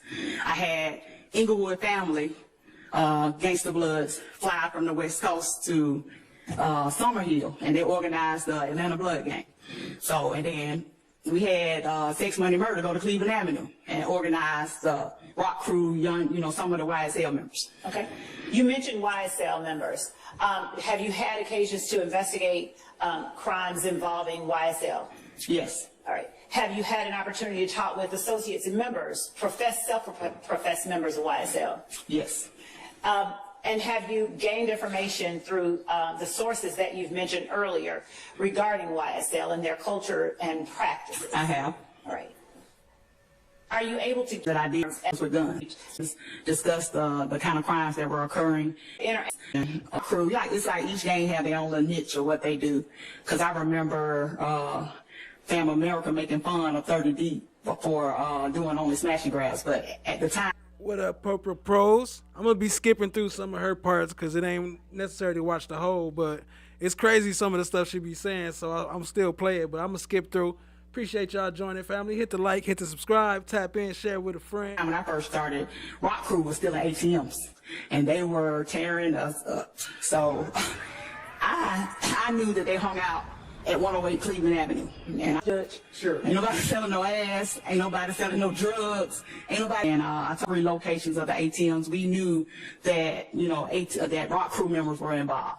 So one day we decided to go to 108 Cleveland because of me. And I told Sarge, let's go out there and tell them ain't nobody selling no.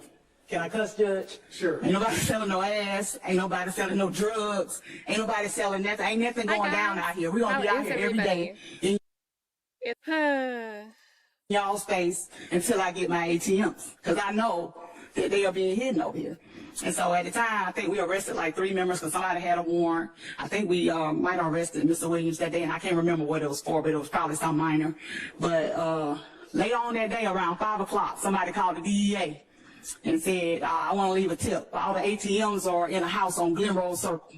So we were still at work. I went back to the house on Glen Road Circle. It was like a vacant house, had 8 ATMs in one house. I had to call a wrecker to actually get the ATMs towed from that location to evidence down at police headquarters. But all of the ATMs had been cut open. Of course, all the money had been removed. But I can remember looking at videos back then where we would see 8 people go and steal an ATM at one time. They would back a pickup truck, have a hand truck. They were organized, and they were stealing ATMs left and right. And we did arrest a couple of the Rock Crew members, or I can't even remember if they were YSL at the time, but I think it was Rock Crew members for ATM theft. When you did come across someone that you... No One in the building. What's good, family? Appreciate you joining. Y'all go sub up to No One. Show them some love. Got that fire music dropping every day over there. Spoke with that gave you information about it. So you gather investigation where we had the gang war. Did the investigations that you conducted involving social media, interviews that you described, include things like listening to jail calls? Let me object to the form of the question suggesting the answers. I'll rephrase, Your Honor. You're welcome. Go ahead. I'll rephrase. Would you explain to the court the areas that you were able to gain knowledge from through your time as a task force officer or TFO and an investigator with the gang unit, and educated that educated you as to YSL and its evolution? Well, like I said, I still had access to our APD files, so if anybody else in the unit had an investigation, I had access to that. I also, like I said, I would keep up with it for myself because I was actually teaching still. Even though I was a task force officer, I was still a post-certified instructor, so I would have to leave my TFO job and go to the academy and teach. So I kept up with the trends and, like I said, the evolution. I kept up with, what was going on with the inner workings of the gangs in Atlanta. And if it was a hot gang at the time, and it brought attention to that gang, of course, I was a part of it as well. How did you keep up with the trends and the evolutions? I would keep up with, like you said, do the investigations with the other, even though I was away from APD, I still would come back in the evenings and I would still talk to the other investigations like Belknap or Dennis and Gaither and whoever was in the gang unit at the time. We would all do pretty much investigations together, or we would help each other out on each other's investigations. So I would do interviews still. I would still do, listen to the jail calls. Even at my desk at ATF, I had access to the Fulton County jail calls. I had a friend that worked with us that's now he's a SAC at the Department of Corrections. So I would get a lot of information for the Department of Corrections. At the time, Investigator Viverito was at probation, and we worked hand in hand on a lot of cases because she would also help me with, my investigations. If I had a target that was on probation, she would help me, even if, it was on her caseload. If it was not on her caseload, she would still help me. So just actually working with everybody else, doing my own thing is, on my own too, but just the basic investigations like the jail calls, the social media dumps, the interviews, interrogations, what have you. When you said, if a gang was hot or if a group was hot, what is that? I mean, they were the ones striking, like that example I gave of my ATMs and my Rock Crew. 30 Deep was hot at one time. I remember locking up 11 members at one time because they had just did a smash and grab where they hit 2 locations, so they were hot, and we knew they were hot, and they put me on morning watch, meaning I had to work from 11 at night to 7 in the morning because they were tearing us up on smash and grabs, and we have to go where the crime is, so I had to go to morning watch and, you know, work all night. But one particular night, I had 2 smash and grabs, and we suspected it was 30 deep, and it was a car that was used in the crime that was abandoned on some railroad tracks over off of Deal Avenue. And at that time, that officer knew his beat. He knew the actual gang members or perpetrators in his neighborhood, on his beat. And he told me, a resident, that I needed to go check out at it was actually 712 Deal Avenue. And a 30 deep for stuff at a bar on that you've released. And, you know, we had members of certain gangs, retaliating because, you know, it was ticket for tat. They were going back and forth. What gangs? It was actually YSL and Inglewood Family Bloods. Okay. The Inglewood Family Blood member house gets shot up. Then a few minutes later, a YSL family member's house was shot up. So this went back and forth for months, and we had to end up trying to actually put together something like this, like a RICO back then, but we didn't get it going like we wanted to. We actually did federal cases because I actually sent one of the Inglewood family members to prison on a federal charge. But we actually, you know, worked it as a group. We ended up calling, like on the federal side, we do operations. So we had operation planners where myself, Investigator Dennis, Investigator Gaither, we had Investigator Belknap, who was a part of the U.S. Marshals Task Force. He helped out. We had my partner at the time at ATF was a special agent, Tyra. She was my partner. She helped out. We had ATF actually special agents helping out with this investigation. So we all kind of came together. We knew we had a problem in the city because at that time, these 2 gangs were driving the crime in the city of Atlanta, and they were fighting each other. Like I said, they was killing innocent people. So we came together, tried to come up with a plan, and what we did was kind of just started picking them off one by one. We would actually charge who we could charge, if somebody was on probation or if somebody was a felon and we caught them with a gun, that kind of stuff. We used that as a tool to stop the violence, and we were successful as far as stopping the violence for a little while, and then it'll spike back again, then we'll lock somebody else up, and then it'll stop. So, you know, our tools that we used to actually combat that crime at the time, we did what we could with what we had.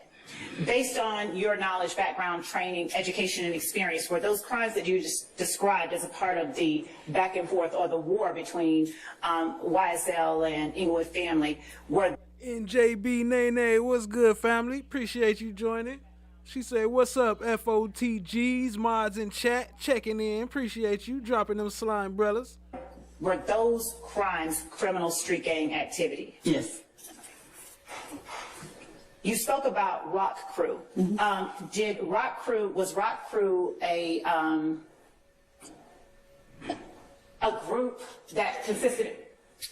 I understand the question is informed. Just rephrase it. Yes, Your Honor. I think 09 or 2010.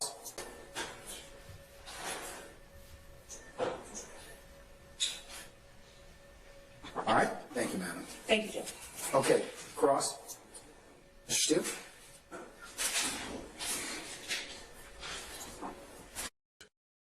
Fast forward to, I think, 09 or 2010, Chris Markel Bennett was kidnapped. And when he was kidnapped, my supervisor had me No, I don't think I was talking. I think I was fast forwarding right there. reach out to the lead detective, Detective Murdoch, who worked homicide missing persons. And when we actually met at the King Center, and when we met, I basically brought my beat book, showed him all my stuff, and was telling him about this gang. And he looked me in my face and said, "You watch too much TV." And of course, at the time, I'm like, okay, whatever. I'm kind of offended. About a week later, he reached back out to me, and he said, "I want to apologize to you." And I was like, "For what?" And he said, "Because everything that you gave was spot on. And if you didn't tell us this, we wouldn't know anything about it." And so at that point, he put me in to go to Apex. What is Apex? Apex was the spinoff of Red Dog. And what was Red Dog? Red Dog was basically running every drug dealer out of Georgia created during the crack epidemic to target drug dealers in housing projects and so forth around the city. I knew what Red Dog was from Freaknik, growing up in St. Louis. people that came to Freaknik would talk about the Red Dogs, and they don't play and different stuff like that. When I came on Atlanta Police Department, they still were in existence, and but they were subsequently disbanded after. Y'all already know about them red ones. I ain't gonna say the name. They gonna try to get me. Apex, Scorpions, all them. The gang cops. To the Eagle Raid. Once they were disbanded, they created Apex. Apex would be similar, but they would have an investigative arm. And so Detective Murdoch actually put my name in to go to Apex. I usually worked by myself, so I wasn't used to working with other officers and things like that. So when he initially said it, I was kind of standoffish to it. So, but did you become involved in Apex? Did you work? I actually got reassigned to Apex for 6 weeks. Okay. And what were your responsibilities while you were assigned to Apex? Target criminal enterprises and try to see if I can build cases, but I wasn't there long enough to really do anything. Okay. Now, from Apex, is that when you went into the gang unit? No. So 6.5 years on patrol, got assigned to Apex for 6 weeks. Then I made detective, and from detective, I got assigned to Zone 6 Criminal Investigations Division. At that time, they did a realignment of the city, so parts of Zone 6 became Hi guys. some of the old. How is everybody? Old Fourth Ward became part of Zone 6, and so basically where I worked patrol became help. About the allegation, they knew about their teammates. To explain, to help someone in gang culture, they know it. Or I might say something to you, like I might wet you up, and to you, you might be thinking, I don't need a bath. You got water. But if I said that to someone in gang culture, they know exactly what I'm saying. I'm going to wetting someone up could mean I'm gonna shoot you, and that's the blood wetting your shirt. Okay. And so those are things that we had to explain to help it make sense. And that team who were not involved in that supposed rape, God forbid. Mm-hmm. But they knew about the allegation, they knew about their teammates, they spoke about it with other people, they did not speak with the police. Are they now part of the gang? They still are part of that fraternity, and I think that they would receive scrutiny from the public as if they were a part of that rape because they are associated with that fraternity who's now associated with that rape. But it's not illegal the way I understand you saying. I'm excluding my understanding. Right. I'm just using yours. But it's not illegal to be part of that lacrosse team, is what you went back to. It's not. It's just a taint for people who are associating in fact 3 or more who can then commit the specified criminal activity. Yes. That's what I hear you say. Yes. But the other people who are on the team, they're not involved in the criminal activity in your mind. Yes. Okay. Now, who is, I'm going to ask you about a couple people if that's okay. If you don't remember, you need something to refresh your memory, just let us know, okay? Who is Donovan Thomas? Donovan Thomas. Donovan Thomas is Peanut, Big Nut. He was a member of Inglewood Family Bloods, also a member of... All right, and I'm going to object into getting deep into the specifics of this particular case and who particular people are. In this case, as it does not bear directly on... She don't want y'all to know that he was a gang member. This witness's qualifications as an expert.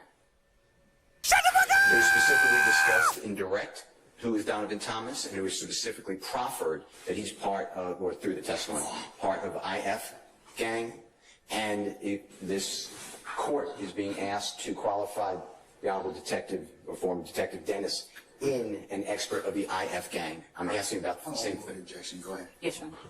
Can I say something real quick? When y'all keep saying former detective, I'm retired. I left in good standing. I didn't get kicked out or anything.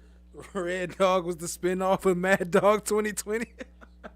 It makes sense. That's probably what they was drinking back then too. You think of the sort for the record. Let's just say that, okay? Yeah. Thank you. Are you clear about that now? I will not use the word former. Thank you. And if anyone... For the record, let's just say that, okay? Yeah. Thank you. Are you clear about that now? I will not use the word former. Thank you. And if anyone else uses the word former, I would recommend not using it. Thank you. No, y'all just kept saying it, and it's like when you say it, it makes it seem like I didn't leave in good standing or something happened for me to leave. I left on my own terms, and I retired. Okay. I don't think former means you left on bad terms. Potato. But we're going to call it retired. All right. Okay, so I apologize. That's okay. Do you remember the question? Who was Donovan Thomas? Yeah. Donovan Thomas, Peanut, was a member of If Gang as well as Bird Gang. I think I had my first interaction with Donovan Thomas when I first became a patrol officer in 2005. Their gang, Bird Gang. And Your Honor, again, the specifics, I would object to specific information being elicited. The question has been answered, and beyond that, I would object to us getting deep. No, he said he gave you nicknames. Okay, that's how he knows them, so. I know him. I'm sorry. Your Honor, I'd like some leeway. This is what you are qualifying the gentleman, and he's a named victim in our case. I'll give you some leeway. What would you like to know? Just give the background that you know. I understand that you met him, I believe. 2005. And then you were saying that he was a member. I don't think you said this, so clarify this. He was a member at that time of the Bird Gang, but I don't think you said that, so. He was a member of Bird Gang as I knew it. He also was a high-ranking member of Underwood Family Bloods as I knew it. Okay. And when you say high-ranking member, are we talking about the highest, second highest? I think he was second or third in command. Okay. And at what time in relation to the second or third in command of the IF gang? What do you mean?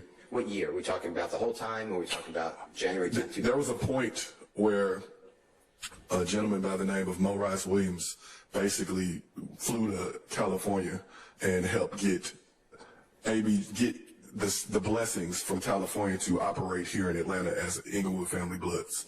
By doing that, Atlanta Blood Gang, which is ABG, Bird Gang, and then Haiti Gang are three different hybrid gangs that basically merged together to become one big gang under the traditional umbrella of Underwood Family Bloods. Are they all have roots in the Blood Gang? Yes. And with Mr. Thomas being, you said second or third in command, or did I miss that? Yes, I did. Was that, my question is, was that the entire time, or did that rise to power over? I don't. That part I don't know. How about we ask it the other way? On January 10th, 2015, was that his position? Yes. As far as you know? Yes. Okay. And what type of crimes is IF gang committing? Drug dealing, shootings, robbing, so forth. They basically had a stronghold on Summerhill, Old Fourth Ward, or anywhere where they operated. They pretty much had a stronghold on it. And you said on your direct examination today to have you qualified, I believe, that IF gang and YSL, you identified them in your opinion as a criminal street gang, yes, were rivals. Yes. If I misstated that, I'm not trying to. Yes. Okay. What caused them to be rivals? If you know, and if you don't know, you got to say, I don't know. I have a general idea of what caused them to be rivals. And I also want to know the background of it. In the summer of 2014, YSL, If Gang, and everyone was one big happy blood family. During that time, there became friction between those in those gangs, which started severing the ties. And some of it had something to do with the music, because Nut basically became smart. He learned that instead of just selling drugs, I could put money behind some of the artists and basically receive a percentage of what they make. Okay. When that happened, he, with the power in which he already had from his street ties, he then started becoming a mover and shaker in the music world here in Atlanta and helping up and coming artists basically get on. And so in 2014, when... Can I interrupt you a second? And I'm not trying to cut your train of thought. Is that through TIG? Say that again? Is that through TIG? Record label? Yes. He had a close relationship with Fly, who basically is the owner of TIG record label. Okay. And TIG is, this is not a game? Think it's a game. Think it's a game. Thank you. Sorry. And continue. And if you don't remember where you were, I can... And so in 2014, the rift began not only between KC and his rival, Mr. Watts, as their own inner beef started to occur. There was other rumblings through Nut and Mr. Williams in reference to the signing of Rich Homie Quan. Can I stop you a minute? Go ahead. Is KC with any, in your belief, any type of gang at that time? Is he affiliated with? Yes. Who is KC affiliated with? YSL. Okay, we're talking about summer 2014. Yes. And how about Mr. Watts? He's half brother to Mr. Thomas. So is that to take it that he's with IF? Yes. I don't mean to presume.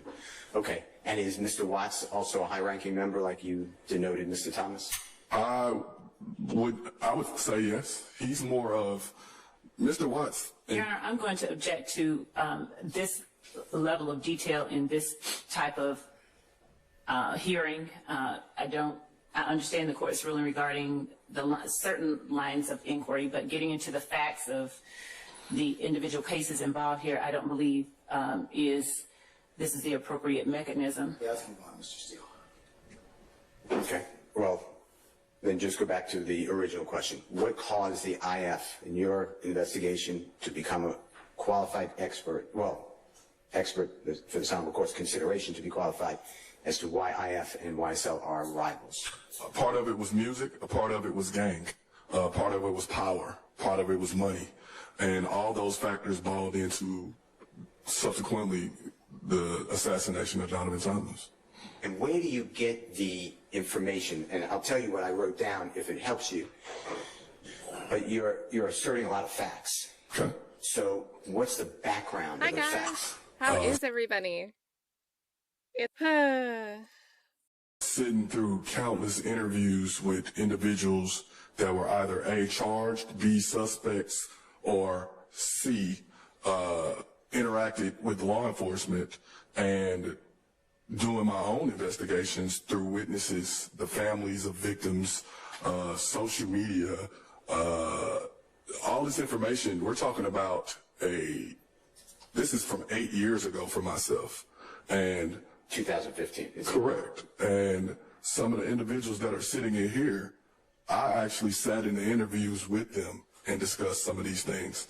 And some of the points that were made or confirmed, some of them helped do that.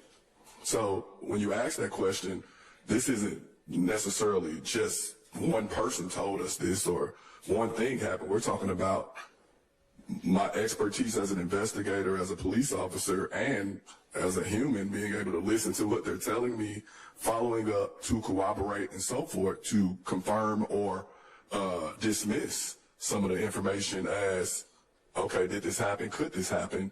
Or, okay, we tried to confirm a lot of the things that was told to us through actual case numbers and incidents that we can follow up on. Chada Scottum, what's good, family? I see you. Appreciate you joining. Or a witness that we could follow up on to confirm the stories that were being told to us. We didn't just say, okay, well, he said this, and okay, let's go get a warrant. It didn't happen like that. Is this, I heard you say earlier about, and if I'm misstating, I apologize, but the Black Beat book, is that what you said? My beat book, yes. Okay. I don't know where I got black from. I apologize. It was black. That's where you got it from. Okay. It was a black binder. Basically, as a police officer, I learned that knowledge was power. I didn't like touching on people every day. I didn't like searching people every day. And so I started to gather knowledge and information. And with that information, things started to make sense. It's almost like the Matrix or something.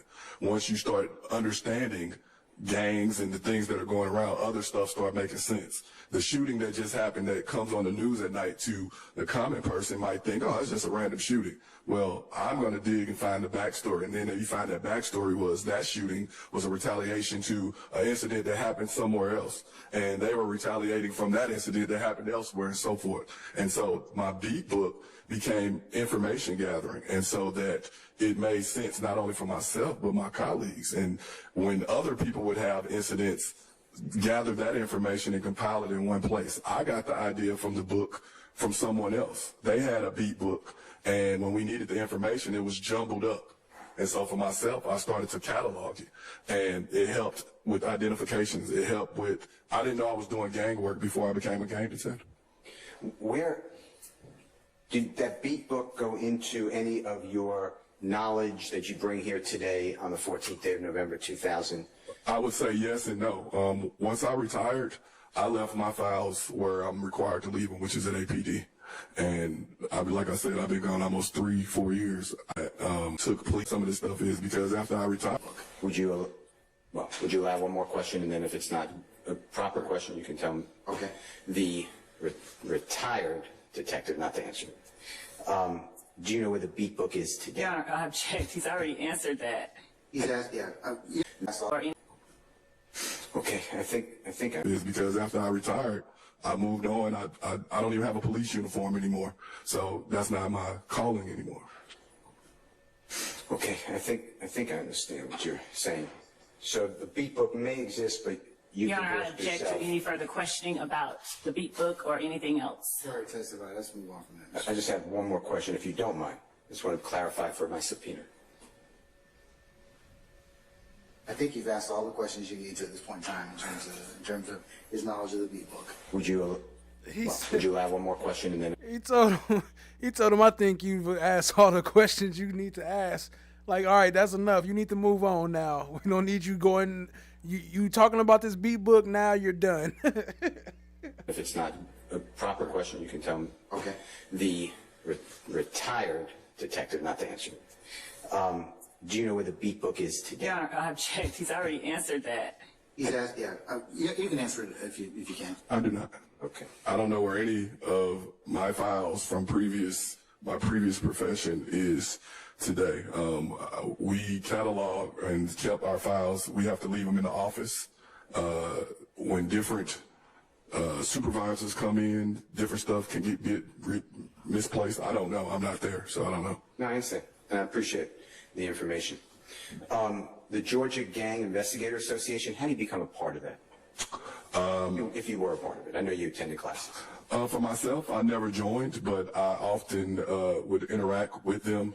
We shared information in-house, and different, I believe, Mark Belknap and Eric Murdoch, Detective Kimball Murdoch, were members of GGI, and we shared information countlessly. Our office was made up of a number of detectives, and of course, when we had an investigation, we talked amongst ourselves. It's just like a law firm speaking with other lawyers inside of your office. We talked about different things. Some things that may not make sense to me may make sense to another detective and so forth, because they may have had dealings with it previously. And that pretty much was our association with GGIA. I presented this summer at the conference. I had actually never been to the conference, but we interacted with them on a regular basis if we had to. Do you know how, and if you don't, just say I'm not sure. I don't. How, well, let me ask the question. Do you know how to become a member or a participant in the Georgia Gang Investigator Association? Your Honor, I object. That question was asked earlier and answered, I believe. I did not ask it Well, earlier. that's him, so we'll I don't. Okay.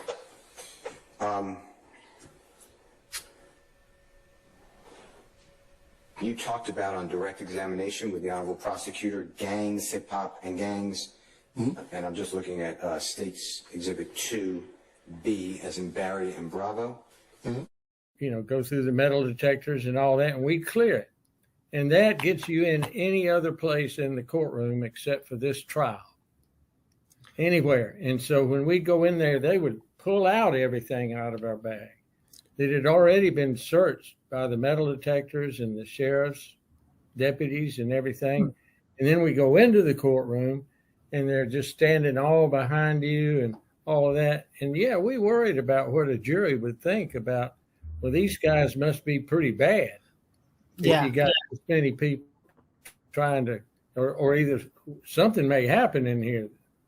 Yeah. And another thing that Mr. Botts, I think, is saying is when the verdict came in, when it's not going your way, you tend to see dozens of deputies all of a sudden in the room waiting for an emotional outburst or to tackle someone.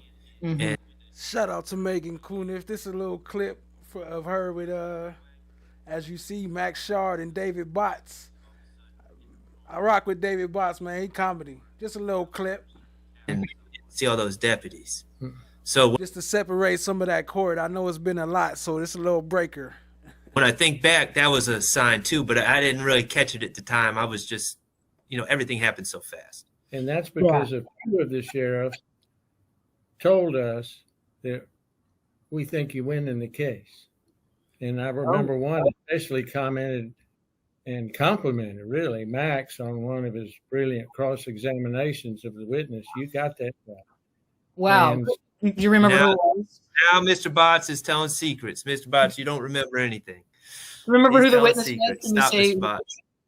can you say who the said witness he was? made a great cross-examination. That was not a secret. Can you say who the witness was, just for the record? Or No, it wasn't a witness. It was No, he's saying. or who the witness was that he cross-examined that the deputy complimented. We don't need the deputy's name. Well, there was more than one, but there were several deputies that we got a good feeling from. The ones that were supposed to be guarding us, all of a sudden, I think became accustomed to, these guys are not any problem. They're not going to cause us any trouble. Right. And hopefully the jury picked up on that. Instead of somebody standing over them all the time, they'd actually talk with them and communicate. And they were humanized. Right. And that was actually, I put some thought into that, and I will say we put some thought into that. And I will say that shout out to Kat for talking to 409. I don't know if you was here when we was talking about it earlier, but yeah, I was gonna play that video tonight, but I ain't trying to go through the Dennis Byron strike war with everybody, so I decided not to play it. But shout out to Kat. Appreciate what you did.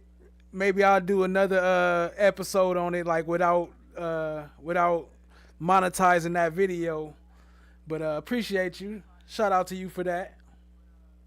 the deputies that were in there were so professional. Mm-hmm. But, and this but is not saying that they weren't professional, but they were also human. And so anytime there was a friendly interaction between Shannon and law enforcement, even if they're just playing around, because I mean, we all go sub up to Reggie Righteous, fire music. Appreciate you, Cha. All knew each other at that point for so long, and there's a level of trust and respect between the deputies and my client and the deputies in Jeffrey.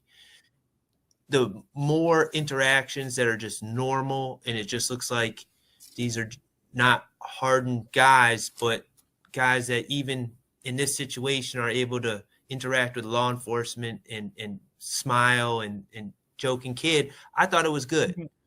And we did have some of that.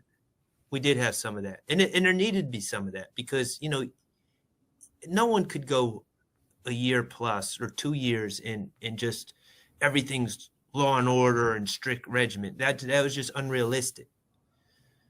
Yeah. All right. Laugh. Much love. Have a good night.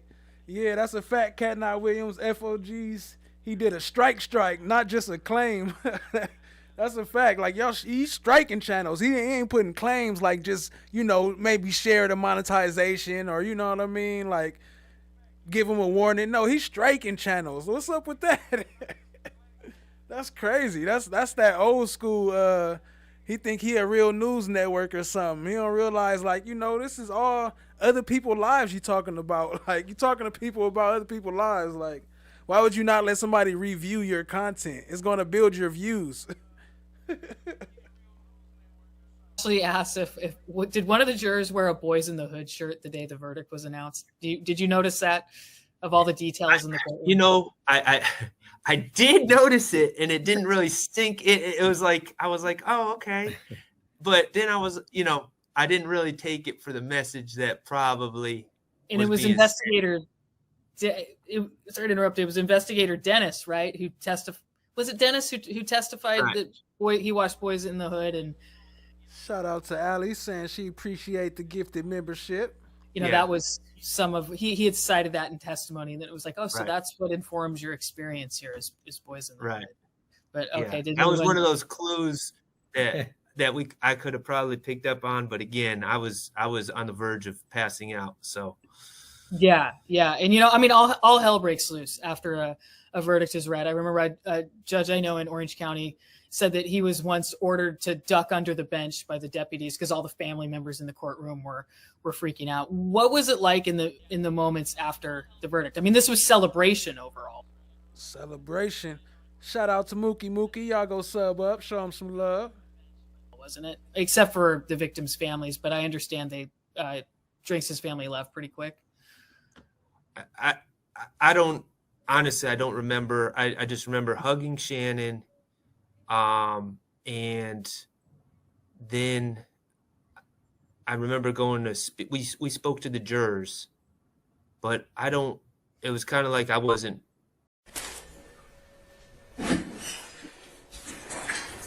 Good afternoon. Good afternoon.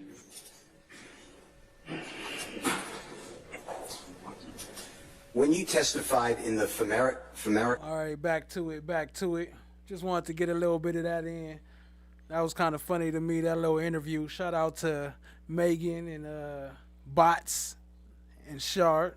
The case that you talked about in federal court, were you qualified as an expert? Yes. Do you remember what year that was? It was before I left, so it might have been like around maybe 18, maybe 17, 18, something like that. Do you remember if you wrote a report in that case? I did not. It was actually to help out another special agent that was prosecuting a FAM America member, and it was a FAM America gang member that had, I think, gang paraphernalia or something like that. They just wanted me to actually come to court to speak on that. And that, just to testify about the gang itself and about the member actually being a member of that person being a member of that gang. Okay. Have you ever written a report in any of the times that you were qualified and testified as an expert in the case? If I wrote a report, it had to be that I was actually a part of the investigation. I might have wrote a report then, but I don't write reports. Do they ever write reports? Ever? Are your police reports? Shout out to No One, Chad Diggy, appreciate you. Y'all go sub up to No One, show him some love. Best low key mod on YouTube. Because I testify in a case. Yeah, so my question was inarticulate, and you were right. I'm targeting a report of your background, How is of everybody? your premise, It's of how the foundation of your opinions, what your opinions are, that type of expert report. No, I've never written the report. I just get on the stand and actually testify to the actual gang or the individual. How do you become a member of the Georgia Gang Investigators Association? How did you become a member? I heard about it when I first started back in 2009, and you just go online. You can go online and just submit request an application, I think, or you just fill out the. He didn't strike Cat, y'all. He struck Cuff Boy's channel. Information online, but it's been so long. But I remember going to different meetings, like I said, up in Gwinnett, and I think I heard about it in Gwinnett, and somebody was like, well, you need to join, and I ended up paying the $25 and joined, because it's like $25 a year or something like that, and I joined, and I've been a member the whole time, kind of off and on, but I've never actually been to one of the conferences, but I have gone to their trainings. Okay. So could someone like me who's not law enforcement pay the $25 and become a member? I think it's just for prosecutors. If you're a prosecutor, you probably could, but just I think it's just law enforcement officers. And then brought up the race card with it too. Tried to use the race card with it too. Like only black people could cover it. Like what? What? Only black people can cover this type of news. What? And then he gonna keep it away from black people too. It's all in this description. Do not use any portion, any piece, or you're gonna have to pay this $25,000 fine, $2,500 fine, whatever. And prosecutors and maybe like investigators from the DA's office, and it's just for law enforcement, I think. Okay. Now, Detective Underwood, you said earlier that it is not against the law to be in a gang or to be affiliated with a gang, something like that. Is that accurate? That's accurate. Okay. And that's why I think you said that when you were talking about the I wrote down 12-year-old child with a gangster disciple. Yes, he was 14. That kid was 14. The other one that I talked to about the mama and the daddy situation, he was 12. Okay. Okay. So if you have, in your understanding of the law and your expertise, for this honorable court to decide whether to qualify you as an expert? Yeah, I think he tried to strike Nick too. Nick beat it too. Shout out to Nick Starro. Yep, I think he did. I watched Nick's video about it too. Shout out to Nick. In the categories that the honorable district attorney asked, if a person is a member or an associate, I guess either one, of a gang and have tattoos, the bandanas you talked about, the wall display. Wait a minute. Wait. Let me take that back. I don't think it wasn't Dennis Byron that struck Nick. He struck Cuff Boys. I think Nick was struck by Law and Crime. Law and Crime tried to strike Nick. Pay homage to a gang. I'm just using your words earlier. Okay. Is any of that illegal? No. So it becomes illegal when? Criminal gang activity, when that particular member commits the act of criminal gang activity. So the demarcation, to use that word, if that's a good word with you, is you become an associate of a gang or a member of a gang. You have, I'm walking around with the tattoo and the bandana and the wall, hanging the wall displays, but I am not breaking the law. But if I go out and commit a... Shout out to Andrea. Yeah, we played that clip a little bit earlier. Just the part of them talking about Cat Knott Williams from What the Fuck Wednesday. Yeah, we played that earlier. So, yep, you right. Shout out to you. Appreciate you. Shout out to Cat one more time. Crime that's in furtherance of the gang. You need the nexus, right? Yes. Okay. Then that's what you say, now, Brian, you have you violated the law.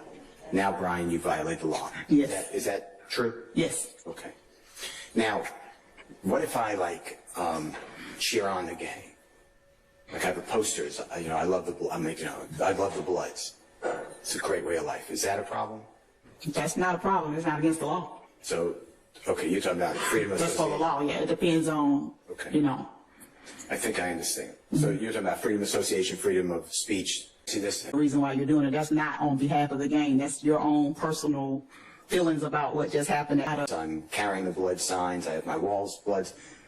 Is the fact I committed the homicide, is that now a gang activity? Not if you're doing it out of just out of the fact that it's your wife and she's sleeping with another man, and that's the reason why you're doing it. That's not on behalf of the gang. That's your own personal feelings about what just happened that caused you to commit that murder. So no, that wouldn't be criminal gang activity. And what do you use personally?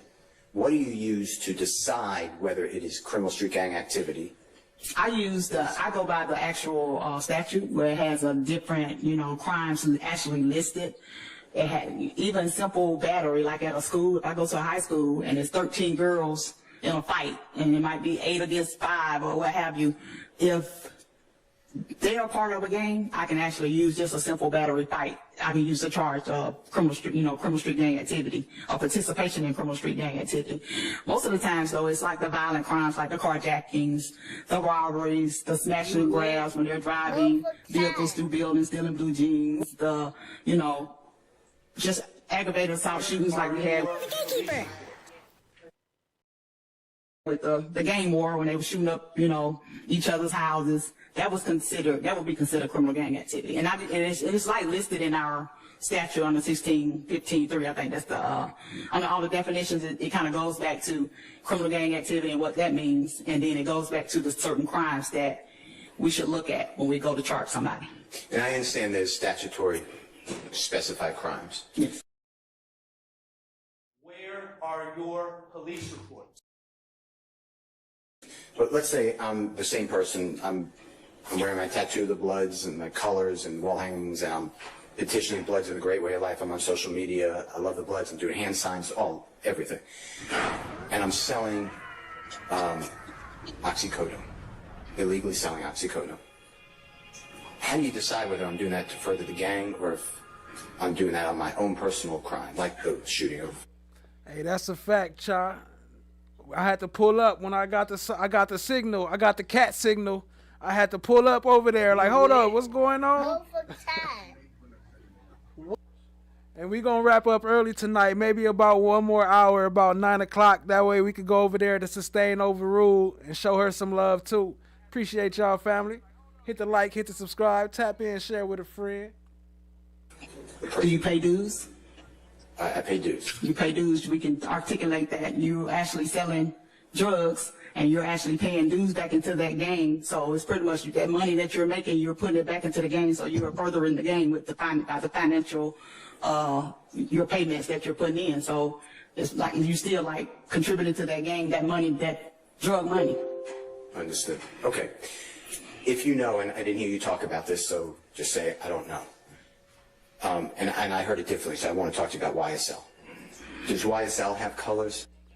What up, Miss Chocolate? I see you. Appreciate you joining. Yeah, that's the same one from that came in after Detective Dennis got kicked off the stand. That's her. And if yes, what are they? YSL to me is a non-traditional, but they actually use the colors of the actual traditional blood gangs. Like some of the YSL members are actually sex, money, murder members. Some of them are not. I do know that. But they actually still use the colors like the traditional blood gangs, like the color red. They do use the color green because they use the little green emojis, the little snake emojis on social media, what happens. So I only see like the red and green, but to me they do the same symbols, like the 5-point stars, the number 5, the letter B instead of C, and different words. So they I'm not gonna say emulate bloods, but they use the same characteristics as bloods. Do you know why, and you may have just said it, if you say it, just say I just told you, why is it the green and the red?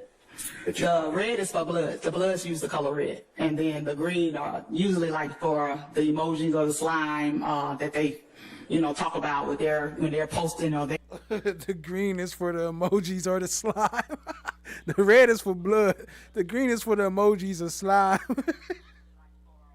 They're actually glorifying whatever gang they're bragging about, whatever gang they're in, especially like on social. I see it mostly on social media, where I have seen some kind of graffiti somewhere too, but on social media you can see the little green snakes that they use for the YSL symbols or what have you. How did you learn that, if you know? If you can sit here today and say, yeah, I remember how I learned. How did you learn about the green and the red colors? I learned it just by looking at it and discussing it with other gang investigators, but a lot of these gang members tell on themselves. They post everything. They want to glorify their gangs so bad that they spell it out for you. They'll put it out on a poster board, like you said. Yeah, Nick was talking about fair use because of that buzz about the strike. But I thought Nick did say that Law and Crime tried to strike him and he had to fight something. I thought, or was he just talking about it in general? Okay, he might have just been talking in general. I don't want to spread no misinformation, but if not, that's good. I'm glad he didn't get. Oh yeah, no, because he said he don't use nothing that's close enough to get him struck. That's right. So yeah, shout out to him. He didn't get struck. My bad. I don't want to spread no misinformation. My fault. Holding up a poster saying I love the Bloods. A lot of the gang members do that. They actually hold up posters on social media saying I love the Bloods. I'm a Blood. I'm a sex, money, murder Blood. I'm an Underwood family Blood. What have you? They actually educate us on the stuff that they do on social media. Okay. With regard, and you get that from your own views of social media as well as sharing it or learning about it through other coworkers. Yes, because a lot of times when we do gather intel, we put it in our APN files. So I can open up I put it on our APN files. Yes, I understand. And say if I didn't know a gang member and his name popped up in maybe a suspect in a homicide, and I go to his profile, somebody else like Investigator Belknap or whoever might have actually put this person in. That's a fact. We strike strikers. That's why I'm not even going to play that clip. I'm going to hold it for later, but that's a fact. I don't even want to, none of it. This person, near nutter. I don't want to see it, not a near nutter one time. And they will actually have photographs from a crime scene that they might have investigated. So a lot of times I can go back and look as well, load it and send it in an email to everybody. How do you know that it's reliable, if you do know it's reliable? It comes from like another agency, like a law enforcement agency. You just trust it because it's come from law enforcement. I believe my rest of the question was about YSL. Yes.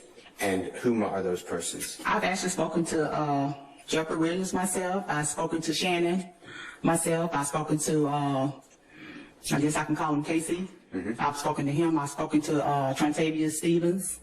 I've spoken to. Look, they had KC as a secret way back then. Call him KC. Don't say Kenneth Copeland. Don't say Woody. So nobody know who you talking about. A lot of the names escape me, but Terry Rivers. I locked Terry Rivers up for ATM theft, so I never forget him. But different. Over the years, it's been so many. And like I said, the fact that they evolved from Rock Crew to YSL, I did get, I have gotten to, speak to them. I think whenever we arrested Mr. Williams back in 2015, I went out to the mansion that day, and I wasn't, he was in custody, but we was just having casual conversation. It wasn't anything, derogatory or mean or, 2011. But then you shifted your attention when about YSL. You were asked about how did it. I wrote down. Listen, my notes may be wrong, but I wrote down not as familiar with YSL. Is that? No, that's not what I said. Explain. I said that I remember Rock Crew kind of evolving into YSL, but that was around the time that all of the, like I said, my hybrid gangs or my non-traditional. She didn't say that. She said that it was a conflict that happened, so then they switched to YSL. They didn't evolve like monkeys, turned into humans. Gangs were being traditionalized, if I can use that word. That was around the time that YSL Rock Crew kind of moved, or YSL at the same time that Sex Money Murder Bloods came over to Cleveland Avenue and actually organized the Rock Crew members or the YSL members. But I'm not 100% sure, but it was some kind of split down too between Rock Crew, because the actual leader of Rock Crew, which was Quentin Porter, his name came up in like a discovery package around that time, and it was like animosity, from what I understand, between him and Mr. Williams, and a lot of them kind of distanced themselves from actually Quentin Porter around that time, and that's around the time that I think YSL kind of took off and went their own separate way from Rock Crew. Do you remember what the disagreement was that you're talking about? Yes, I remember Quentin Porter. His name came up because it was a armed robbery on Cleveland Avenue at the barbershop where a famous basketball player was robbed by Rock Crew members. And from what I understand, maybe Quentin Porter might have cooperated, or he might have gave up some information, or it might have been another defendant that I had arrested on a separate case that had given information to Porter about where the jewelry was that was taken in the robbery from Crenton. Javaris Crenton is the guy I'm talking about. But after all of that was said and done, it's like it was a rift, because street code is your name may not come up in a discovery package. That's just street code. That's street knowledge. Everybody in the streets, they frown upon you cooperating with the police. They frown upon you cooperating in any kind of investigation. They can be shot, laying there dying, and they're not going to snitch on who shot them because of street code. So I think they frowned upon Quentin Porter because of that case, because they felt like he sold them out or he gave them up or what have you. And that's the split from Rock Crew to YSL? Yes. Okay. I don't believe I have any other questions, except I'd like to ask you, I don't believe you talked about expressions or common terms. So I'm going to just give you a couple terms. If you don't know what they are, don't feel comfortable, just say that. Okay. Slime, do you know what I'm talking about?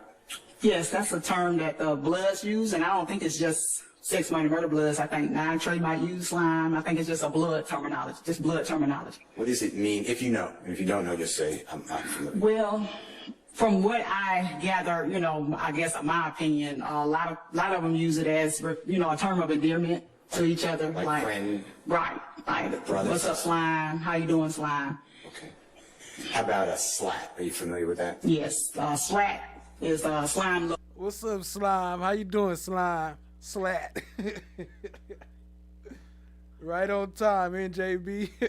We all slime. Love all the time. It's kind of like black. The Bloods use black blood love all the time. So the slime people, or the slime gang people, will say slat instead of black. And that again crosses different, I guess, gangs or generations. I'm trying to remember, does any other, it might be other blood gang members that might. What up, Lil Mo? I see you. Appreciate you joining, family. that scream slime, they might use slap too, but I can't. Don't quote me on that. I won't quote you on anything. Well, that's not true. There's a transcript. You're being quoted.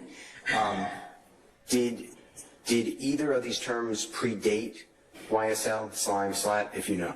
No, because like I said, I've been doing this since 2009. I don't remember slap I don't remember Rock Crew screaming slap. Okay. How about the other? I don't remember Rock Crew screaming slime either. How about other associations that you mentioned that use those same? Like I said, I didn't really get to see traditional gangs here in Atlanta until the evolution. I did a detail. I can remember myself and Investigator Dabney years ago. We had to do a detail at Piedmont Park where we saw actually Hispanic gangs that were at the park, and it was like some. I can't remember which gang it was, but I remember they had on the blue. It might have been Serenos. We saw Serenos in person for the first time. That was like our first time actually seeing a traditional gang like back in 2009 because first time we saw some Serenos. Like I said, we didn't really have that we knew of traditional gangs that we had investigated or come in contact with or answer calls to or whatever. So when we saw them, we were kind of excited because we was like, oh, we in the gang, we got to see real gangs because, like I said, back then, the Rock Crews, the MDCs, the YMM, the YGCs, all of those non-traditional gangs. She said they was excited because they got to see some real gangs. What? Oh, look, it's a real gang member. Can I touch your hair? Were not really looked upon as real gangs. Like I would go to juvenile court and try to prosecute LNGM, which was a non-traditional gang, and the juvenile court judge at the time didn't believe that those kids were actually gangs because they felt like, oh, those kids just looked at YouTube videos and they emulating, what they see on YouTube or on videos, so they're not for real. But these gangs were still committing criminal gang activity. So in my eyes and in my prosecutions, they were actual real gangs. 3 or more people. Right, and they were actually getting together and committing crimes, like the smash and grabs, the robberies, the carjackings, the murders. The standard was like back in 2010. That was gang related all day. You know what I'm talking about? Wipe the nose, wipe, or like that with your finger. Slime. What does that mean? That's just I think what she said slime. The wiping your nose, slime. Did she just bang on him? What do you call it? I ain't gonna call it a moniker, but it's just like a movement that the gangs are a hand sign. You could call it a hand sign because they're using their hands that blood gangs do. And does that also transcend YSL, if YSL uses that? I have seen YSL members do it maybe on social media. How about other phone videos? Other persons too? Not maybe other blood gangs, maybe. Okay. And is anything? It goes back to the same question about I'll just use me. I have my tattoo, my blood's tattoo, the bandana, my wall display, bragging about the gang, the Bloods, and I'm holding up the signs on social media. I'm saying slat, slime, wiping the nose. If I don't commit the crime, the designated crime, to further the gang's activity, then all that is freedom of association. Is that still right? If you do all of that and you don't commit a crime, it's nothing we can do. It's not against the law to be a gang member. It's not against the law to glorify gangs, even though they do it every day. It's just, I'm hoping that some of them get a conscience and see what it's doing to our community as far as they glorifying these young kids that's, in a tug of war. He did not ask you all that. War with their livelihoods or with their life on which direction they want to go in as far as doing right or, hanging out with this crew that's actually getting in trouble. You're referring to like that mother and father with that child? Yes, it's a tug of war. Like the mother is saying, I don't want you to be a gang member, but the dad was a gang member and he wanted the kid to be a gang member. And now that kid, I haven't seen that kid again. And I interviewed him, like I said, when he was 12. When he was 17, he shot 5 kids at Thorough High School. And he's gone away for good. So, that's how we're losing kids to the streets. And it's not like we're picking on gangs. That's not, I would rather do intervention and prevention than arrest. We can't arrest our way out of this.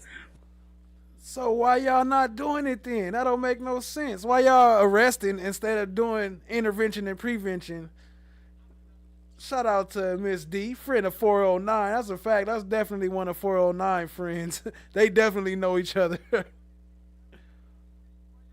But you know, I guess if people saw what this glorification of gangs is doing to our kids, maybe they'll change.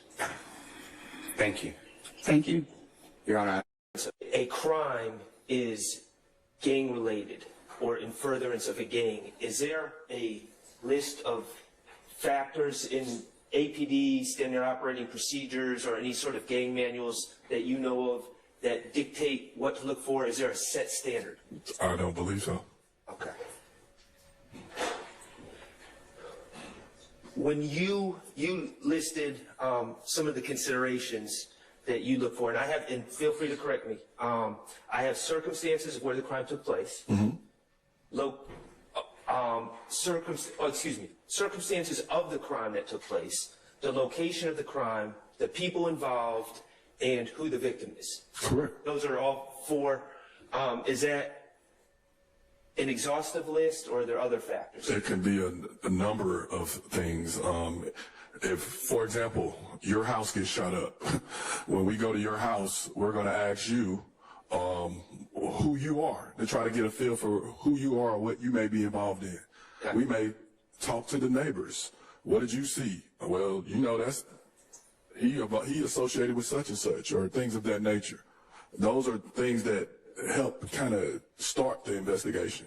But as you investigate, the investigation can go a number of different directions. Okay. How would you become involved in a case like this? Like, certainly you're not asked as a gang investigator to review the work of every responding officer to every case. No. So how do you get contacted to even begin working on a case? It depends. The supervisor may contact you, the patrol officer may contact you, or you can watch the news from the night before, and it may spark interest in what took place. And as you reach out, or we used to can pull the police reports, any police report, and when you read the narrative, it can give you an idea of what took place, where, and so forth. Okay. Now, the factors that you listed, I understand that they're not in the SOPs, and they're not in any gang manuals or investigation manuals that you know. Did you get those factors from somewhere else, or are those the factors that you came up with based on your own experience? That's based on my own experience. For myself, I've been contacted over it could be the simplest thing for a patrol officer.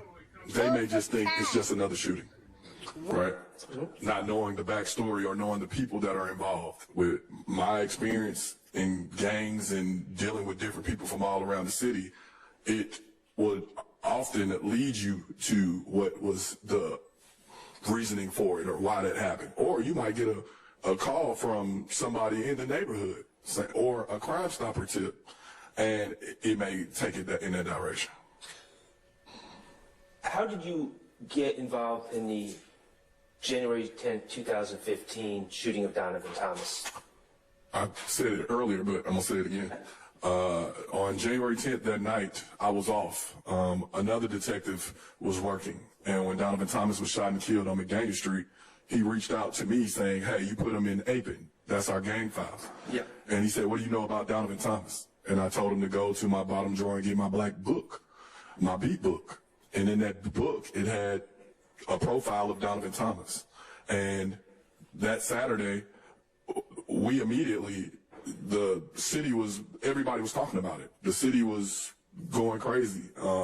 They created a fake page called Death to Snake. Hey, I was thinking about that too. Like, that's kind of crazy. Like, why would you use as an example saying, for instance, your house gets shot? And, like, who says some shit like that? N-words. Mm-hmm. And on that page, they spoke about who was suspected in involvement with the death of Donovan Thomas. Leading up to Monday, when we got to work, my supervisor basically pulled me to the side and said, all of us to the side, and said, what do you know about Donovan Thomas?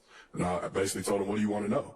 And he said, well, we have a meeting with every federal agency in the city at 2 o'clock. You need to create a war room.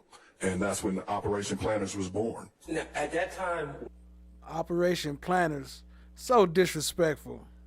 Peanut planners, that's cold. They making jokes out of it from the beginning. Were you a gang investigator yet, or were you with I was a gang investigator, yes. Did you have an open investigation into YSL prior to that date? Me? No. Did the gang unit, to your knowledge? No, we had people that have dealt with. So they started the investigation for the YSL, but actually that ain't true because they was already under investigation, but they didn't prosecute. Remember? And then they was like, we didn't use their paperwork. We closed the books and we didn't look at their books. We threw it away. Rock crew or maybe YSL individuals, but no, there was no long, big investigation into them at that time. Okay.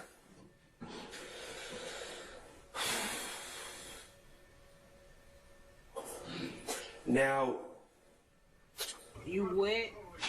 going back to the discussion you had with Attorney Steele, you indicated, and we can take any hypothetical group, we'll just go with the Boy Scouts. You indicated that in your understanding as an expert, individuals that are part of a group that commit a crime, we'll stick with the rape example, that would not implicate everyone else in the group, correct? Correct. Because those members of the group are members of the Boy Scouts, and the Boy Scouts are not a criminal street gang. That's correct. Okay. How do the Boy Scouts become a criminal street gang? Through criminal act. You just have to commit a crime, and then once one of you guys commit a crime and you're all Boy Scouts, then the whole Boy Scout gang goes to jail. Activity in furtherance of the Boy Scouts as a criminal street gang. If the Boy Scouts start coming up investigations for carjacking, shootings, robbery, selling drugs, then the Boy Scouts can be documented as a criminal street gang. But if there is no evidence of that, those individuals pretty much are standalones that happen to be Boy Scouts. Who makes the call that the Boy Scouts are now a criminal street gang? The investigation, pretty much. The information that's gathered would make that call. Or whomever is leading that investigation with the information that they have. Anything that we gather or anything that we produce, we have to go before a judge to swear out warrants, search warrants, affidavits, and so forth. So any information that we present, we have to be able to back it up with probable cause facts to be able to stand by the information that we're providing. So, to become a criminal street gang, is it just the commission of, was it 2 or more prior acts on or after a date in 2015, or is there more to it than that? It's much more than that. Okay, could you tell me some of the other factors? If you're coming across people that have life-like characteristics that are participating in a crime, say, for example, we carjack somebody. Mm-hmm. Say, for example, we shoot somebody. Say, for example, we sell drugs together. We will then determine what is the... Look, you notice how his examples, when he say you with somebody getting robbed, he say your. When he say robbing, shooting, killing, he say we. like characteristics. And so, for example, the 6 identifying factors to identify them, what do they have in common? Oh, they're calling themselves the Boy Scouts. Okay. What are the Boy Scouts? What are their monikers? What do they wear? How do they operate? Do you have traditional gangs? Traditional gangs usually have more structure. They have a hierarchy. Hybrid gangs are pretty much more dangerous because they have no rules or allegiance to anything. And so they pretty much take upon whatever they want to. Fam America, for example, here in Atlanta, they wore American flags. They were red, white, and blue. So they pretty much didn't stick to the same structure that Bloods and Crips did. And so that makes them a little more harder to identify, because just because somebody's wearing an American flag, you're like, okay, is that illegal? No. But then when you see that become the color and the monikers for this gang, then things start to make sense in that specific area. So all those different factors, it's not just a standalone thing. I think that some people think as a gang detective, we just gang. And that's a kind of insult to what we do, because a lot of work truly goes into what we do. Listening. A lot of framing and lying and making people snitch on crimes that they wasn't even there for takes a lot of work, I'm sure. To people, reading social media, jail calls, interviews, all these different things are, I think Mr. Steele asked something earlier. I don't even know how many man hours went into this investigation. and how many interviews I've sat through with different individuals about this case to help garner the opinions and different warrants and different things that we had to do throughout this investigation. So once you were involved with Detective Racy, were you involved in the charging decisions at that point? No, we didn't. They're a different jurisdiction. We can't dictate to them what to charge. Yo, shout out to Chrontonic Limitless. Y'all show some love to my bro. That's my brother right there. That's my fam. Y'all show some major love. Shout out to you. Appreciate you being here, family. Reached out to his probation officer, and she said, I'll call him in right now. And we met. And once she found his Kiwi Orozco, I didn't know his government name. And so when we got to work, my partner basically dug until she found his government name. And once she found his government name, we then found out that he was on probation, reached out to his probation officer, and she said, I'll call him in right now. And we met at the probation office when Mr. Winfrey showed up. And when Mr. Winfrey showed up and he looked and saw us we were in a rental car, a Chrysler 300.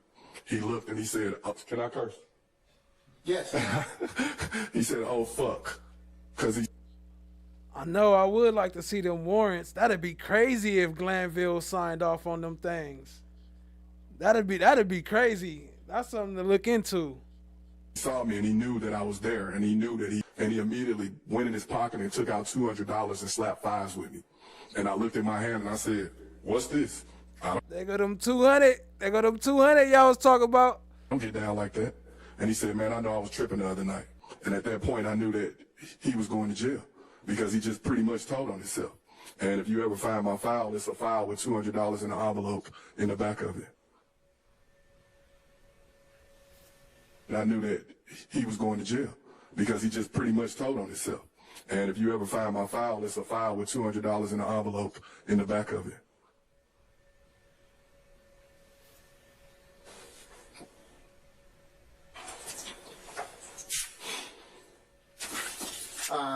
The court, having considered the arguments of counsel as well as the testimony of Detective Ty Dennis, as well as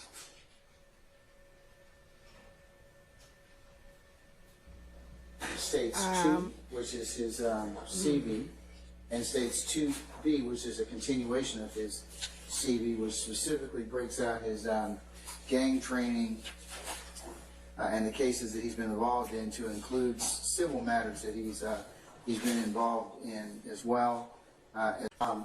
Area doing those better. The Inglewood and 2B. Smash and grabs. And I can't remember if he was at the house that night when I locked up 11 of his friends. I would have to actually go back and look at the report. I know he associated with those guys in 30 Deep. That's when I first met him. We're going back to 2010, around then. It was like 2010, I think, when that smash and grab happened. Okay. In regards to the allegations made in this indictment, in this case, have you had any conversations with Shannon Stillwell? No, okay. I just heard about. No one said the Google police. The incidents. I know he got grazed one time, and we kind of wanted him to come forward and tell us. Like I said, a lot of the Instagram inspector. The gang members, they can get shot, they can get hurt, and they won't cooperate with the investigation because there's a street code, and because during the war he actually got grazed, but he could have been shot in the head. He got grazed in his head, and he never filed a report. He left the scene, and that kind of stuff I knew about him, and I knew when he was in the car with Tierra Jones, and they were actually targeting him and actually kill her by trying to kill him. He got a Facebook badge. Listen, I'm glad he's with me today. So, regarding your testimony, or you had a discussion with Attorney Steele about how you determine if something that's done is gang related or in furtherance of the gang. You remember that exchange? When I asked him, did he pay dues? Right. Okay, so I'm going to back up. My understanding, and I don't think you explicitly said it, but I believe it was implied, but I'm going to ask. The gang member who shoots someone that he catches sleeping with his wife, that would not be in furtherance of the gang, in your opinion, as an expert? In my opinion, no. Okay. A gang member who is selling. So shout out to everybody who here that's new. To use your points, it's exclamation point and then one of the chat prompts that you see on the screen. Slime coins to check your balance.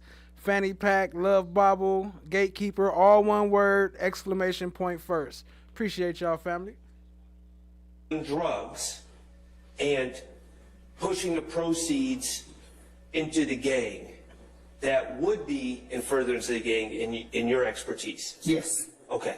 What about a gang member who has gang tattoos who is selling drugs to pay his rent and not pushing any into the gang itself?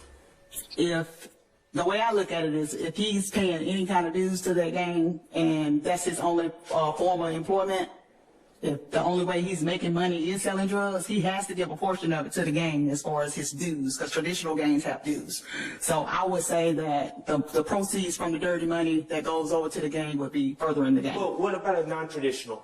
I mean, you said traditional gangs pay dues. What about a non-traditional? If a non-traditional gang is not paying dues, and like you said, it is a single drug dealer that's actually just only using the money for themselves, then I would say no on that situation. But I think it's case-by-case basis. So if it's just you and you standing on the corner by yourself and you selling drugs and you paying your rent, I would not say that would be in furtherance of the gang. Okay, thank you. And in making these determinations, do you rely on any standard protocols or sheets or questionnaires to make the determination whether it's in furtherance or not? Are there any set standards that you rely on? It's not really standards, but we look at the totality of the actual circumstances of what happened. If it's you and 3 other people and y'all ran into Macy's and grabbed all the polo clothing together, and even though you got to keep your polo money to yourself, you're going to keep when you go sell your polo, you're going to keep it to yourself, but the fact that you guys did it together, I would look at that as criminal gang activity. Okay, when you say... My bad, I'm on mute. She was just throwing up gang signs, wasn't she, right there? Hold on. We don't have... When you go sell your polo, you're going to keep it to yourself, but the fact that you guys did it together, I would look at that as criminal gang activity. Okay, when you say we don't have, who's the we? You're talking about individual investigators? Is that correct? Oh, I'm saying the Atlanta Police Department. I'm sorry. Okay, Atlanta Police Department. Okay. Yes. And when you make the determination about whether something's gang related or not, do you have to run that decision by anyone else, or is that your decision to make? Yo, shout out to Crime Tonic Limitless for the 3 months. Y'all go drop some slime, brother. Show them some love. Drop some slime emojis. Appreciate you, family. As a gang investigator, I kind of take it. I would take the weight on my own shoulders to say whether I feel comfortable enough to say that person is, or that particular incident gang related, or is that person in a gang, or whether or not that person is in a gang at all. I come up with the decision on my own, just from my training, my background and experience for doing this for so long. Every now and then I will confer with somebody else that, what do you think about this? Because I actually get a lot of tattoos from background recruitment, and if I look at a tattoo and I'm not sure, I will go confer with another investigator and say, hey, take a look at this. What do you think? Do you think, because tattoos can mean a lot of things. So to me, it has to be more than one characteristic or more than one thing to go with that tattoo to say, that you're in a gang or whatever. Understood. Thank you very much. All right, thank you. Mr. Harvey? Yes, madam. Deputy Aaron, do we have everybody with us, sir? Investigator Underwood, or Detective Underwood. Clause, an expert doesn't get around the right to confront witnesses. Investigator Underwood, or Detective Underwood, is stating that she interviewed people, arrestees, spoke with other law enforcement officers, went to meetings where it was in the... Hey, I don't got Woody tonight. I accidentally replaced him. Appreciate you, though. I replaced Woody. I got to make a new one. Effort to share prosecutorial information, so I believe that all comes under testimonial, and an expert can't get around the constitutional right to cross-examine. So that's one. Two, there were no specifics here. It was just a lot of, this is what I do, and she has a great memory, clearly going back more than a decade on specific events and phones being thrown into the woods or wherever. But there was no specific policy that you could pin down and say, okay, here's what you did. It's a lot of totality of circumstances. I make the decision on whether this furthers gang activity, whether this is a gang. I also object, and I know your court knows this, to having a witness designate what is that YSL is a criminal street gang. Jurors can figure that out. You give them the law at the appropriate time, and then you give the jurors all of the demarcations of signs, hand signs, colors, graffiti, tattoos, and the like, and words and the like. And then you leave it up to the jury to determine whether an element of the crime can be met by the prosecution beyond a reasonable doubt. In addition to that, Your Honor, we're going to get into now the fourth, and I know it's 5 coming, but the fourth. Hey, show some more love for Chrontonic Limitless. Drop some slime, brothers. Appreciate the the super chat. Appreciate you, family. Y'all show some love to Chrontonic. Drop some slime, brothers. Drop some coins. Drop some FOG coins. Drop some slime.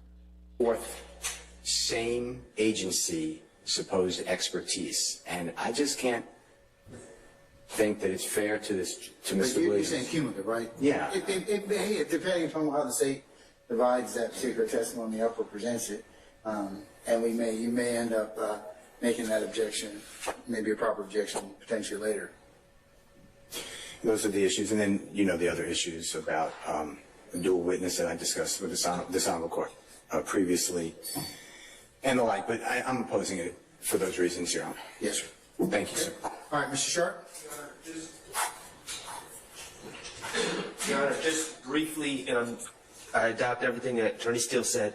And also, Your Honor, I would just like to stress, in the testimony, as I recall it, when asked with how is a determination made about whether a crime is gang-related or not, the witness testified, well, first, I interpret the statute. I go to the statute. And at some point, she's not a lawyer. None of these witnesses are being offered as experts in the law. And at some point, they're simply just interpreting a statute, which is really what the jurors, with your assistance as the judge who provides the jurors with the law, that's really what the jurors are supposed to be doing. And I don't think that they need the help from a non-lawyer on how to interpret a law. As Mr. Steele said, there's no methodology to any of it. Any of this is just, I interpret the statute and under the totality of the circumstances. And I'm just, maybe it's me, I'm just having a tough time understanding what all of these witnesses are providing of value to the jurors to get to the truth in this case at this point. So thank you, Your Honor. You're welcome, sir. Mr. Harvey? I have nothing to add. Okay. Mr. Matthews? Ms. Ingerty? Ms. D. Williams? Okay, all right. Ms. Love?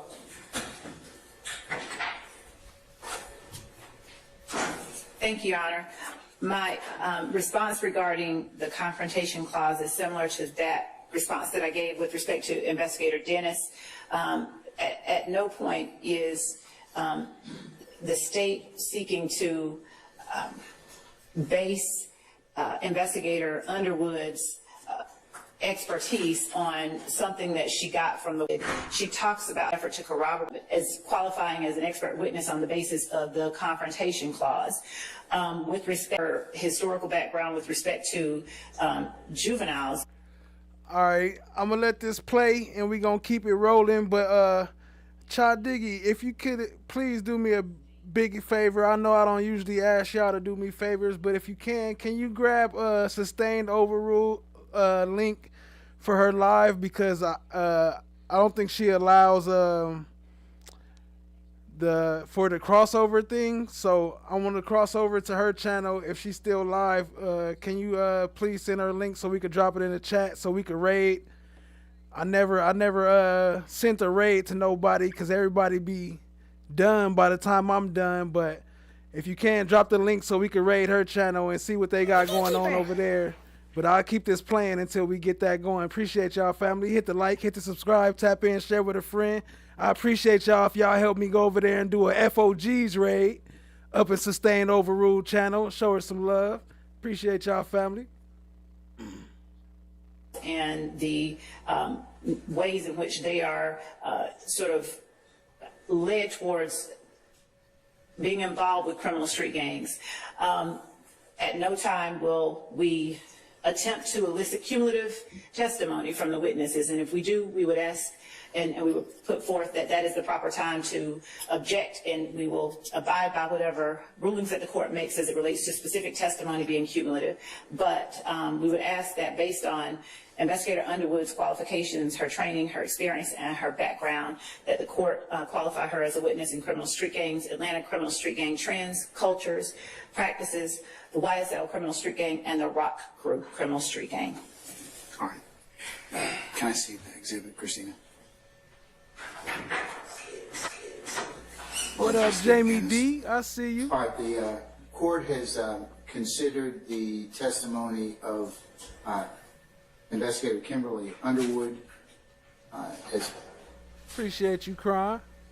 Offered as an expert pursuant to OCGA 24-7-702 in the above mentioned case. Court has held a hearing pursuant to 24-7-702 to consider her testimony as a proffered gang expert, similar to Detectives Belknap as well as Detectives Dennis. The state has asked the court to consider that Investigator Underwood be qualified as an expert in the field of criminal street gangs, as well as Atlanta criminal street gangs, trends, cultures, and practices, as well as YSL street gangs in particular, and the Rock Crew, or raised in Cleveland, criminal street gang. The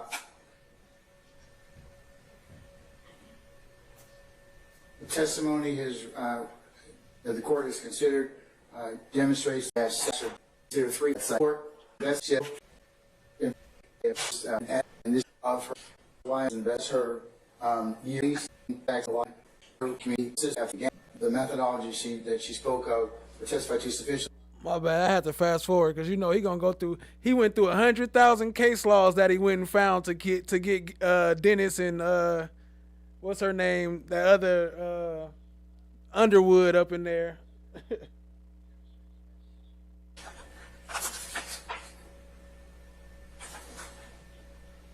November of 1993 for some 696 hours.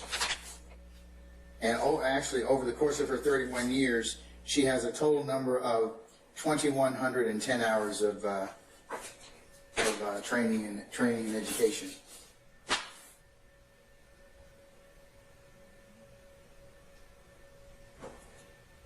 She was assigned to federal training. Others in regards to the cultures and practices of YSL and how they have transitioned from or been related to the origins of the Rock Crew.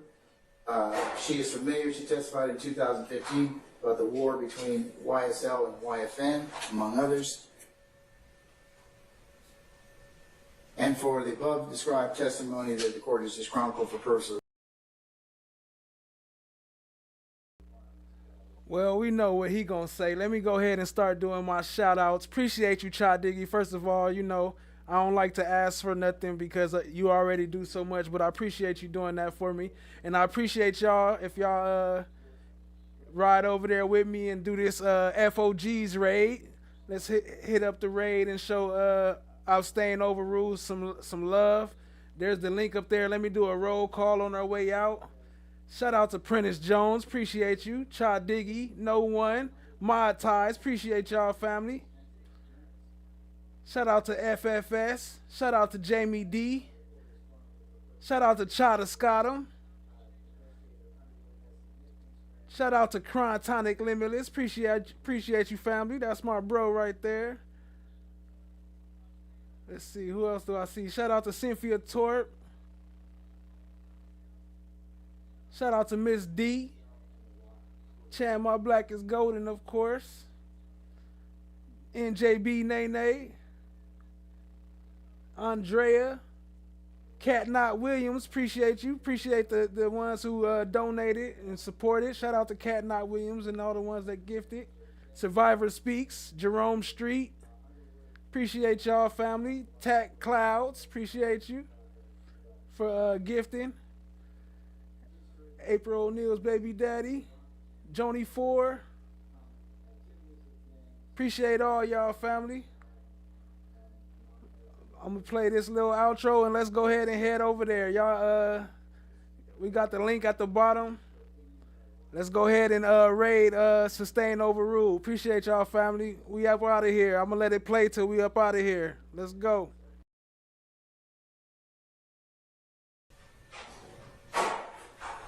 And further, Investigator Underwood's years of experience applying the methodology that she spoke of. Much love, everybody. Much love, Chrontonic, NJB, I see you. But she sufficiently supports the reliability of her application to the facts of this case. And as the court cited earlier in the other hearings, that the Daubert factors simply are not applicable to this kind of testimony from a gang expert whose reliability depends heavily on the knowledge and experience of an expert rather than the methodology or theory behind it. Citing Hankey. No. Why didn't you, as an officer of this court, tell me? And that's not what the point is. The point is, you as an advocate, is you should have told me. I got a problem with you now. I got a problem with you now. I would suggest you don't say anymore. Now you want to have it both ways. You can't. Both sides have an equal responsibility under the rules. It's a professional responsibility. All right, have a seat, sir. Thank you. Things have changed. How fast things have changed. How fast things have changed. Now I see you running, coming for my come up. Broke out all your shackles, turned it to some armor. Used to be the judge, but now you have no honor. To die with your pride is to live with all your karma. Now you understand. Another night of fun. There's a lot of fun to talk about. All right. Anybody else have any other issues as to... Uh-oh. Fulton County has no problem coming in here and cuffing all of us, okay? Don't be an idiot. Are you trying to tell me about myself? You homeless, and you don't even have a mirror to look at yourself. Here. So I know you all about your principles. But can we please listen to Earl so we can get out of here? Sapphire Ridge News. Much love. You know if they come in here, they're gonna get your ass on a whole lot of other shit. You lying ass bitch. I knew it. Mama, I hate you, Will. Don't you never come back to my house, And I hope they blow your motherfucking ass to smithereens. You better hope they do, bitch. You better hope they do. This nigga kidnapped me. I think I'm entitled. You want answers? I want the truth. You can't handle the truth. What are you, fucking nuts?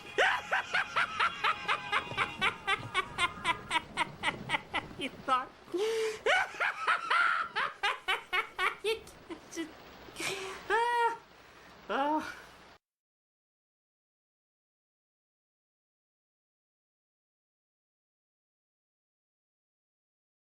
All right, peace out, y'all. Click the link, please. Let's go show her some love. At least stop by and say what's up. Let her know FOG sent you. We out, family. I'll leave it open so y'all can click the link in the chat.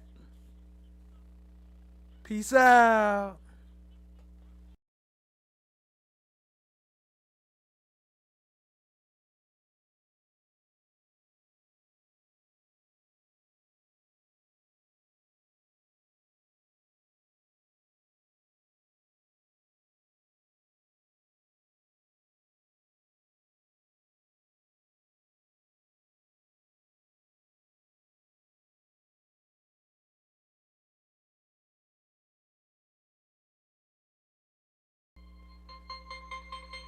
Chloe Albert's Revenge. I see you, family.